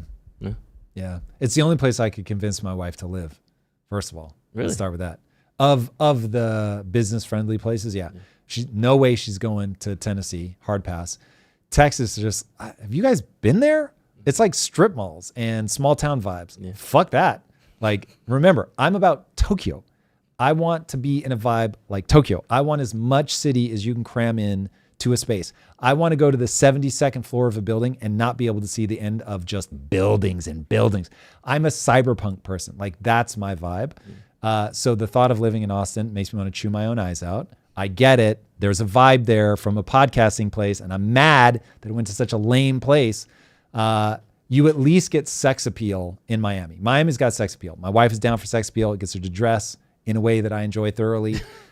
So yeah, I'm here for Miami. I would never leave LA if LA was not spastic. Then Lisa's in the chat. Texas? I'm Is from she? London. Let's Give go. me a cool city. My wife, there's no way. No way. Plus, she likes warm weather. So Texas has winters. My wife doesn't play winters. All right. Lisa's in the chat, and she said, yeah, baby, with hard eyes. There. All right. Let's talk about AI. We've been talking about this thing all day. Now let's actually jump into it. Genie 3. This was a Google DeepMind release. Hold on. Metaverse B thinks my wife would hate the Miami Latinas. At least that's what I think they're saying. I assure you it's the opposite. We love big booty. I love Latinas. Hey, Drew is casting his vote.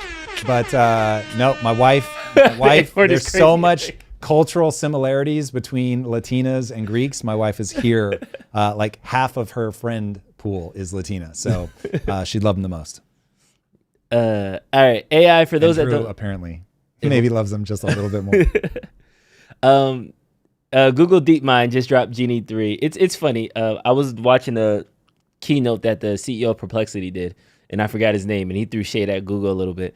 And he was like, there are 7 Google institutions that are all releasing AI, that it gets confusing sometimes. And like the crowd kind of laughed. But it's true. Like, yeah. There's a Gemini gobbling team, it there's a all up. DeepMind team, there's a coding team, there's the notebook team. But so the team that does VO3 isn't even the one that does Genie 3. It's crazy. But I say all that to say, Genie 3 is an interactive 3D world, pretty much assembler that just allows from a prompt. So you type in a prompt, it creates a 3D world and allows you to interact with it. So this first example that's on the screen now, a guy navigating to a car and then walking around to the neighborhood. There was another example where, yeah, like you're painting a wall. Like this is, I know this seems kind of like bare bones examples, but the fact that all of this, it's made up from a prompt is just kind of crazy. This doesn't, if people are seeing bare bones when they look at this, this is a shot across the bow to life as you know it from a content creation standpoint. The only problem left to solve in AI is consistency. And the fact that they're able to make a world, Drew, it's not a video, it's a world that you can navigate, you can look around, and it has consistency where you can put a mark on a wall and you come back and that mark is still there from a prompt. Yeah. Dude, okay, I would like to remind everybody that I get it. I see the parts where this is terrible. Can I please remind everybody of where we were? Like, what was it, 2 Christmases ago? So we're about to hit the 3rd Christmas with ChatGPT. I think that's correct. It came out right before Christmas. Yeah, 2022. Remember all of us sitting around being like, oh my God, this is wild. This is the most insane thing. And then you make a couple puppies like wearing a top hat and you're like, well, it's not that cool. Yeah. And now, 2.5 years later, you can prompt a world with persistence. People, there's something agents, so not to weird. Vibe coding, not to mention all the spin-off companies that now do AI things. There is something so weird about the way that humans just acclimate. Nah, that's nothing. Nah, that's ugly. Nah, it looks like AI. What the fuck? Like it can, did you see that I send you? There's a video. It is like 3 minutes long. It is a single shot of AI. I did not. 3 minutes long, because all you have to do is create a video, grab the last frame, say start from this frame and now do this, grab the last frame and now do this. And you can just extend, literally he could have made a 3-hour movie. Now, of course, it's awkward. It looks like AI. There are places where the character starts to look weird. We've gotten here in 2.5 years. This is improving at 300%, not a made up number, 300% year over year, according to Sam Altman, who is one of the people closest to this. Elon Musk is trying to slap Sam Altman around. He's got the biggest AI cluster ever created. So if Sam and his rinky-dink setup is 300% year over year, what's Elon and XAI going to be? We talk 350, 400? Dude, this is going so fast that as somebody spending a tremendous amount of money developing video games, I am like, thank God I have a rule in my life that says at all times you are moving forward. It is very okay to make mistakes. The only mistake would be to stand still. Because if I saw a persistent world where I'm like, oh, 3 years ago, that would have taken me 18 months and cost $3 million. And it's now a fucking prompt. So I get most people are just going to freeze. They're just going to be like, this is changing too fast. I don't want to be part of this. Can't do that. Get to the bleeding edge. Get to the bleeding edge. In fact, boys and girls, if you can hear my voice right now, I want to know, we are thinking of launching a new product inside of Impact Theory University, AI for business. I want to bring together a couple of these guys that are just at the gangster level of like creating agents and all that stuff, because we're going to be doing that here at Impact Theory. And I'm like, let's just start filming it and showing people like, this is how you do it. We already use AI around the clock on Project Kaizen. And so showing people all the ways you can put this into your systems and all that. Tell me if you'd sign up. Ain't gonna be cheap because this thing's gonna be fucking dope. But like, this is going so fast. People are not engaging with this enough.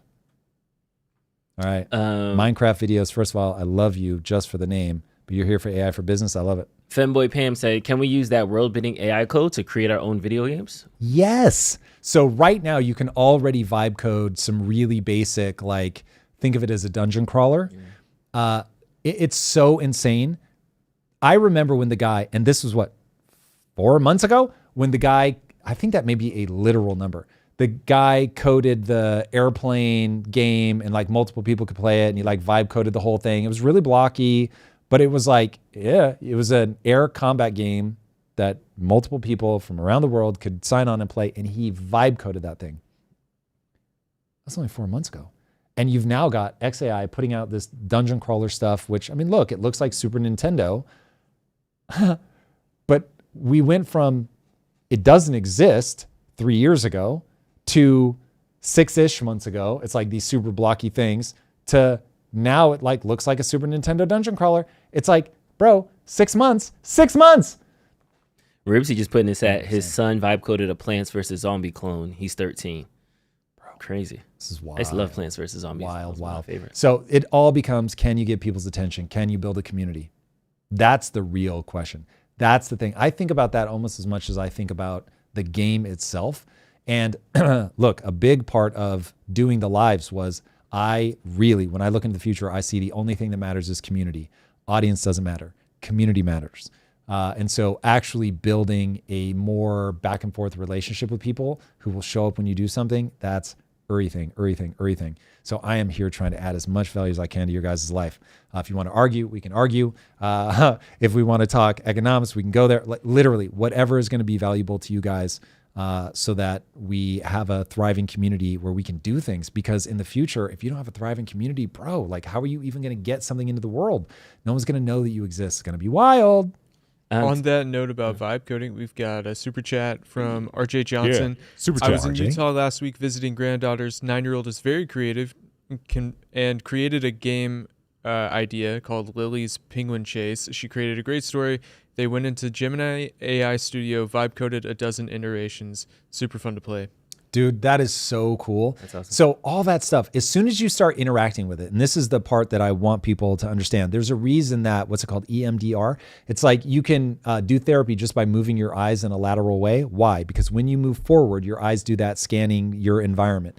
And so your brain is so wired to say, oh, when we move forward, we just kill the anxiety, let's go, let's get after it, that when you are faced with the desire to freeze, don't. You need to keep moving forward. In interactions, you will learn something.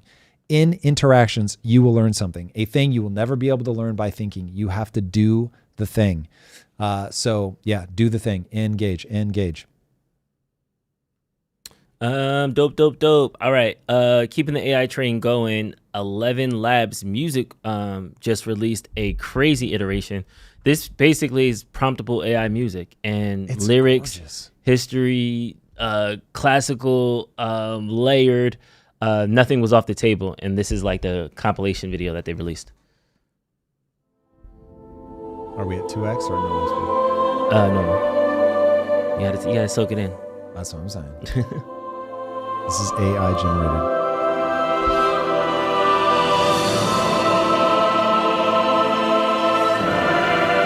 %, promptable. Remember, this is the terrible version of this, and it is only going to get better. Your fire they burn like fever. The thing that excites me about AI is that once you remove like that barrier to entry, because it's so hard to do the thing, the novel ways that people will find to tell stories will be radical. Like things will move so fast. You'll have so much more variety in your world. That's really exciting. I recently came across like this guitar player kid who I don't even know how to describe what he plays. I think there is a name for it, but it's like this highly technologically, like it's a kid who grew up with cyberpunk as an aesthetic, bringing it back to like rock music. I wouldn't know how else to explain it. it's utterly fascinating. It feels almost alien. And that's what happens when you get like these super deep niches online where people start exploring, they start reinforcing each other, and it can just spread like wildfire. But you need that first idea. That's like really bizarre. I was watching a micro documentary on the impact that Ozzy Osbourne had on the music industry. And he goes from Black Sabbath to basically inventing modern metal. And he leaves Black Sabbath and just starts being Ozzy Osbourne himself. And it's really fascinating to watch or to listen to the last song he records as part of Black Sabbath, and then the first song that he records as Ozzy Osbourne. And people saw it and they were just like, Rick Rubin said, and I quote, "I don't even know what the music industry would look like if it wasn't for Ozzy Osbourne." Because it takes that one person to do, him and Randy Rhoads together, and they create essentially a new genre of music. Because you give people this new sound that when you remember that, wait, Ozzy was like a part of the like 60s and 70s vibe. Like it feels old, but then from one album to the next, he sounds modern. And so it's like, oh shit, like he literally invented that sound. Like he gave that first taste. Now people have taken it somewhere new, but you need that first person to make you go, oh, I've never heard anything like that. I want to play with that. AI is going to do that at the speed of light. It's going to introduce you to gameplay you've never seen before, physics inside of a game world that you've never seen before, novels written from a perspective that's shocking and you've never encountered anything like that before. That like, imagine a book that is changing itself based on the sentence that you reread twice. And it knows you reread it twice because of how long you linger in a certain area. And it's got a camera that's watching your eyes and it knows, right, oh, you reread that part. I know what you're lingering on. I get the people that lingered on that. When I show them this next, they really respond. And so you're reading the thing and you're like, oh, it feels alive. And if you reread the book a second time, you're going to linger on things differently. And so now the story unfolds differently. Yo, literally, I'm freaking myself out right now because I guarantee things like that are going to happen. That's a world that I'm excited about. What do you say to people like Rick Rubin, actually, who say that AI is only as good as its training and it won't come up with new things? He doesn't understand synthetic data. Rick Rubin is, when he says that, he sounds like the people like Warren Buffett who go, crypto is toxic and it's never going to be anything and I wouldn't pay a penny for that, or whatever dumbass thing that he said about it. We all get old. It is the thing that terrifies me. Absolutely terrifies me. I'm a late bloomer. It takes me forever to get good at things. And so I constantly feel like I'm up against the reality that genius is a young man's game. And so I know eventually I'm going to sound like that. And look, shout out to Rick Rubin. So much of modern music is because of him. But alas, we all end up being trapped by our own frame of reference. How you were talking about that, it's going to create new fractions of like information. It reminded me of kind of the story, the showrunner Fable AI tool that is launching, the AI for Netflix for AI, where literally we create a world, we create an ending, and you might say, I don't like that ending, and then you kind of go and like change it and do things like that. I was literally talking to my friend and she was talking about, I want to say she was talking about improv or something like that. I forgot what we were talking, but she was like, it's like watching a movie, but it listens to you when you like shout out things. And I love that. And as soon, like, she was just saying it in a different context on something very minimum, but that's what made me think like, oh, there is a market for this interactive media. Like, you like this thing, you like where it's going. You laugh at this part. Okay, let's make it a little bit more funny. Right. You cry at this part. Let's make it a little bit more sad. I was watching Cousin Vinny for the first time yesterday, and super funny movie, young Danny DeVito, Marissa Tomei. And there was a certain part that was serious, but just because of the time that passed in the nature, I meant Joe Pesci, just for the record. Who I say? You said Danny DeVito? Oh, yes, Joe Pesci. Sorry, Joe Pesci. I was like, Danny DeVito, I don't remember. No. But yeah, there was a part where like I laughed, but it was like a more serious part. But like the eye roll was moving. So I can kind of see this like organic twisting of content going forward that it literally relies on you to complete it. And it becomes more of a unique experience versus this, everybody look at this thing that I've done and you're going to like it. Versus like, what do you want? Let me give it to you and let me kind of serve you individually. So it feels unsettling because I'm so used to the first way, but it's also in a sense kind of rejuvenating because like, okay, well, if it is very unique to me, then maybe it will be the perfect content and maybe it'll finally be something that I like, or, you know, you start to get excited about the possibilities. But I think the vast majority of people, just like now, aren't going to want to be creators. They just want to watch.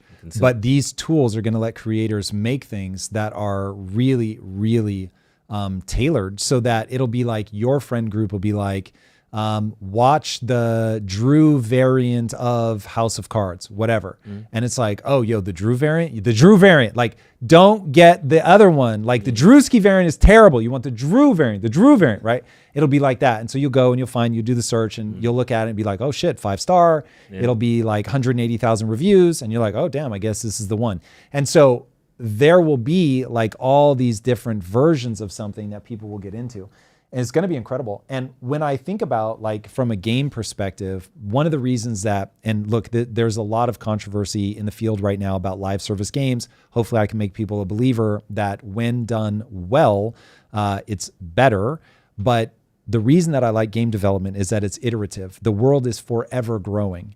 And you can certainly, like, if people want to know that, like, I want this, you know, opening sequence locked in time forever, you can do like a timestamp or whatever. And here's the game as it was then. But the worlds get bigger and bigger and more complex, and there's more content. I forget what game is, Baldur's Gate, maybe not. I don't know. Anyway, one of those early MMORPGs that like 15 years later, they're still building it. They're still adding new content. That is my fantasy. Crazy. That is what I want Kaizen to be, where it's like 15 years of just more additive content that stacks. It's not like, it's not just the reset. Like, I love the reset part of Fortnite. I don't want to get rid of that.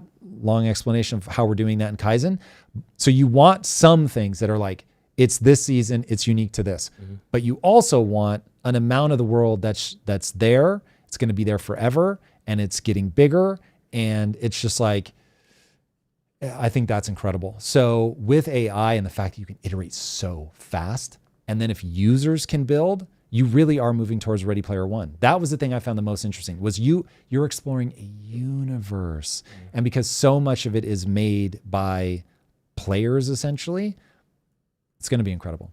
Yeah. And Hunter Biden, of all people, kind of grounds us on the other side of AI and the harsh reality of automation. In-N-Out is fine. You don't tip at an In-N-Out. I do. What, you tip at an In-N-Out? Yeah, they have to wear those hats. You know what that feels like?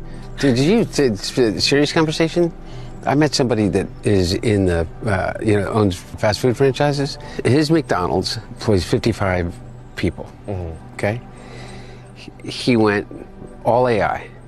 Oh, okay, man. It's about a $2 million investment per McDonald's, okay? He only employs 5 people now. Oh. So his margins go up by like 27%. And he'll make back the $2 million investment in under like 18 months. Think about this. There's about like 13,500 McDonald's in the United States of America. I did the math. If every one of them went down to 5 from 55, lost 50, on average 50 jobs, it's 670,000 jobs in America. That's just And McDonald's. it's just McDonald's. That's what I'm saying, man. And that's, not only is that just one company in one industry, it's going to be a whole lot of industries. Most companies in most industries are going to, won't be 100%, but there will be a very meaningful percentage. Now, those people are still going to need money for now. And I think we're going to see a massive influx of people starting their own companies. It'll be like contracting, but with bigger upside. It's a certainty. And that's just McDonald's. You think that, Burger King, Wendy's, Taco Bell, I mean, across the board, you're talking, what, like probably 3.5 million jobs in the fast food industry alone. Okay, so we lost about 2 million jobs in high-skilled manufacturing, and that made it impossible for the average worker to improve their wages. Imagine 3.5 million. Sheesh. That's one industry. I'm telling you, like this is going to hit like a asteroid. Like, this is not going to be a small effect. This is nuclear winter for people who are not prepared. And yeah, we need to be ready for it. And a big way to be ready for it is, one, understand the system, understand how much money they're going to print, understand that you need to own assets, on, and all the things that we talk about. But if people don't treat this as an asteroid whose impact will be felt over the next 7 years, then, ooh boy, you're going to get caught off guard. AI easily within the next 5 years, if not 3 years. So I've flipped my thinking about this whole AI thing. You're either going to have a massive extinction event, or it's going to be really good with a rough patch in the middle. Because if between supercomputing power, which we're there already, okay, like quantum computer, and we're not a quantum deploying yet, AI, is like, how is it that we don't figure out the commercialization of nuclear fusion within the next 5 years? And if we do that, you will. A limitless source of power. So without for a sec, there was an announcement. It's in the spreadsheet. There was an announcement that we're bringing on 15, I want to say, something for version 4, something for nuclear reactors. Is it right there? Oh, I think you were so close. Unfortunately, that's one about nuclear war. So there will be 2. Anyway, we're already bringing this on board. Yep. America is re-nuclearizing here. How many of them? 3 next generation. Gen 4 reactors. Only 3. Okay, so I made up the 15 number. My apologies, I was way off. But hopefully that is the beginning of something, but these are coming online by next summer. I think you're going to find the data centers that you just have to have it. And so given that Trump is in office, given that you really are in a race against China for energy to power the AI, I think you're going to see more and more of those spun up. Any carbon emission or waste at all, that could solve, we just saved the earth, basically. Yeah. So that's where everybody kind of is that this is going to be the best thing ever, or it's going to be a long, long, long winter. It was the best of times. It was the worst of times. That is exactly what's going to happen. If you want a thing, it's going to be amazing. If you want self-respect, it's going to be a bloodbath. Ooh, what do you mean by that? Because people get self-respect from making progress towards something that matters to them and others, and they will have no idea how to do that. That's why I'm telling you, a big part of this is going to be building virtual worlds. People are either going to en masse go to Mars because they want to reset the game on hard mode because things just got too easy and it's not fun anymore. But that's really only for people that will have a deep understanding of why they feel the profound disease. I think people, when they go into everything's too easy, everything comes too free, that they derail in a different way and they become mouse utopia, and it's like we just turn on each other.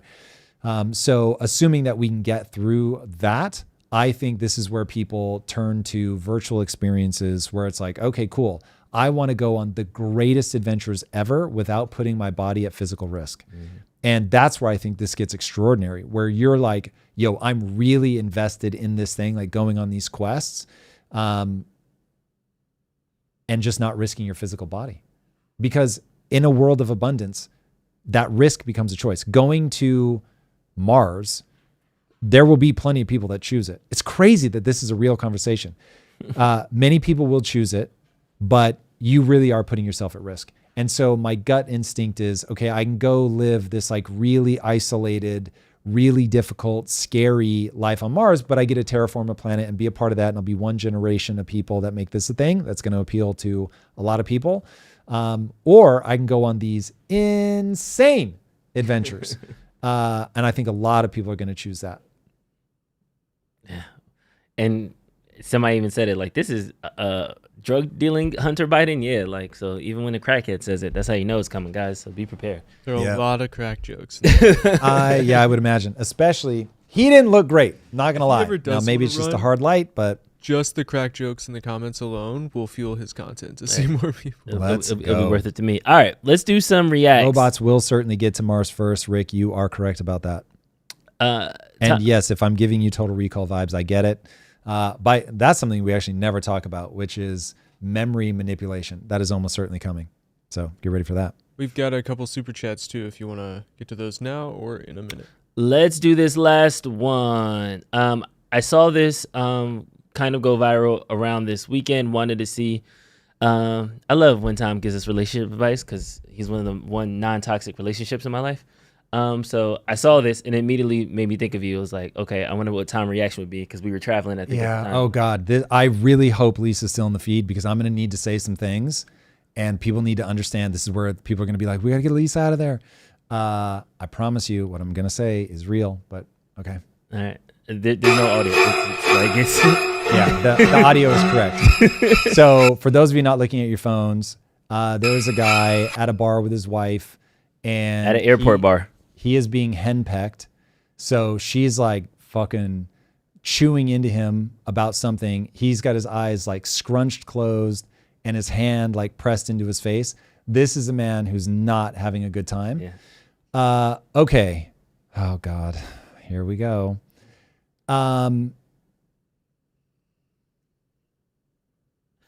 You cannot let somebody act like this. This is somebody who has never been checked. She needs to be checked. Not physically. I am not talking physical at all. I have never once, and I mean never once, used physical intimidation on my wife, put a hand on my wife. Bad game. You're going to scare them and that's game over. But for sure, you need to lead. You need to make it abundantly clear that, hey, listen, I've upset you. I understand that. And I want to parse through that. But the escalation that you're doing right now is not helpful. Mm-hmm. You need to back down. You need to get control of your emotions. At this point, like you're going ham. This does not make sense. And so if Lisa were going at me like this, I would literally, admittedly, I have a mode, my wife fucking despises it, where I don't have emotion. You are now talking to a logic center. Mm-hmm. And I do that partly to diffuse the escalatory emotions where it's like, nope, that's not going to get us where we want to go. I have registered, I've triggered something. This matters. Your emotions indicate we have a problem. Cool, I accept that. I accept that I have a responsibility in this. Mm-hmm. We're going to get to that, but you need to de-escalate immediately. And then I'm going to go into, cool, what's our goal? Where are we trying to get to? Where did we derail? What did I do? I'm going to listen. I'm going to articulate your position back to you. But if you're attacking me, if you're using my insecurities against me or anything like that zero tolerance policy, we are going to end that. Whether it's this conversation ends until that, or if I have to make this conversation only about that thing, about that as a tactic, I'm going to do that. And so we're going to say, right now you're trying to belittle me, and I don't do that. I will not be belittled in this relationship. And so you're going to need to right now justify why, as a tactic, you would ever do that. What you hope to get. Dude, it is shocking. When you make people say their values out loud, what are you trying to do? Do you want me to feel small? Like when you ask that directly and the person either has to say, yes, I want you to feel small. Then it's like, okay, that is a horrible weapon to wield. Now, before we get, and we will get to how grotesque that is to want me to feel small, I want to understand, how did we get here? What have I done? I don't want you to feel this way. The way you're feeling right now is bad. It's negative. But man, listen, I really wish Lisa were here to speak for herself so people can understand. I would expect her to do the same if I were acting emotional. Now, I think she will agree. I don't do that. But this is one where he has let this behavior get here, and we cannot play this game. Like this, you do this to yourself. So, dear young man, you have let this problem metastasize. You cannot let people talk to you like that. You cannot let people treat you like that. So this is a game I would not play. Oof. Yeah, this is bad. This is bad. That's misery. I don't understand why people allow themselves to get into a relationship like that. I don't want to make blanket statements, but there are certainly types of people where their toxicity, remember, women are violent in a different way than men. So men act a fool physically. Women act a fool from a relationship standpoint, and they will try to undermine you, tear you down. And so this is where we have to say, okay, just as I will never be physically intimidating to you, I'm not going to tolerate you trying to belittle me, demean me, make me smaller. That is as hard of a pass as I would expect you to take on me if I were physically aggressive to you. I will be taking to you for using female violence against me. And so there is a type of person that, much like Putin, they're just going to go until they hit sufficient resistance. He is not resisting. He is not meeting this challenge. He is shutting down. And so she's just going to keep going. And she becomes that kid in Walmart who's like, I know if I throw a fit, you'll give me what I want. And so he buys into the most retarded fucking statement a human can ever buy into, which is happy wife, happy life. Oof. So he's just trying to get back to neutral. So he's like, I'm going to shut down. I'm going to hibernate until she's done. And then I'm going to come back. And this is just going to keep happening. And she, by the way, this works. She'll nudge him and nudge him and nudge him and nudge him and nudge him into where she wants him to be. And this is why people refer to it as henpecking. This is a fucking catastrophe. And just like a hen can literally peck something to death, a certain type of woman who goes unrebutted will continue to escalate until she is metastasized into pure cancer. Sheesh. All right, we got some super chats. Super chat. Indeed. We've got 3 of them. First one from Crossfade Keith for $50. I'm an entrepreneur building a kombucha cocktail company. I understand the importance of AI in marketing. I've spent a while trying to find someone who understands AI video to help put my vision in motion. Would Zero to Founder be a good resource? Any other ideas? Yep. Zero to Founder is exactly the kind of program. So whether us or somebody else, you want to get that playbook. You want to understand, like, how do I validate this idea? How do I make sure that it's real? How do I get my first dollar? Without all of that, you're going to end up, you'll probably just stand still because it's just so overwhelming. So yes, us or somebody else, but 1,000%. And the link to our next AI masterclass is in the replies on that super chat. Yes, and thank you, Crossfade Keith, for that $50 super chat. Super chat. Indeed. Facts. Next up, RJ Johnson. Love 11 Labs. I use it as my base development environment for my business avatar. Tom, have you ordered your NVIDIA DGX Spark supercomputer? It has the Blackwell chip on my desk. I have not. No. My needs are being met, and so that is very low on my list of things to think about. Lastly, from NecroGiggles13, they said you should both read Dungeon Crawler Carl. I actually have started Dungeon Crawler Carl. In fact, is it manga? What is it? No, it's well, that's certainly not the form in which I encountered it. It's a book, a normal novel. Let's see if we have quick access to it here. Yeah, by Matt Dinneman. Nice. So let's go. The problem is I can't fall asleep to it because it's too, like, they'll be talking like this. No, oh my God, and then he's right. And that wakes me up. So I need a narrator that's really calm. Otherwise, I probably would have finished it by now. Cool. All right, that's all I got. All right, and the red light fake? Yes. All right. Everybody, thank you guys so much for being here. We will be back on Friday at 6 a.m. Pacific per usual. Until then, my friends, be legendary. Take care. Peace.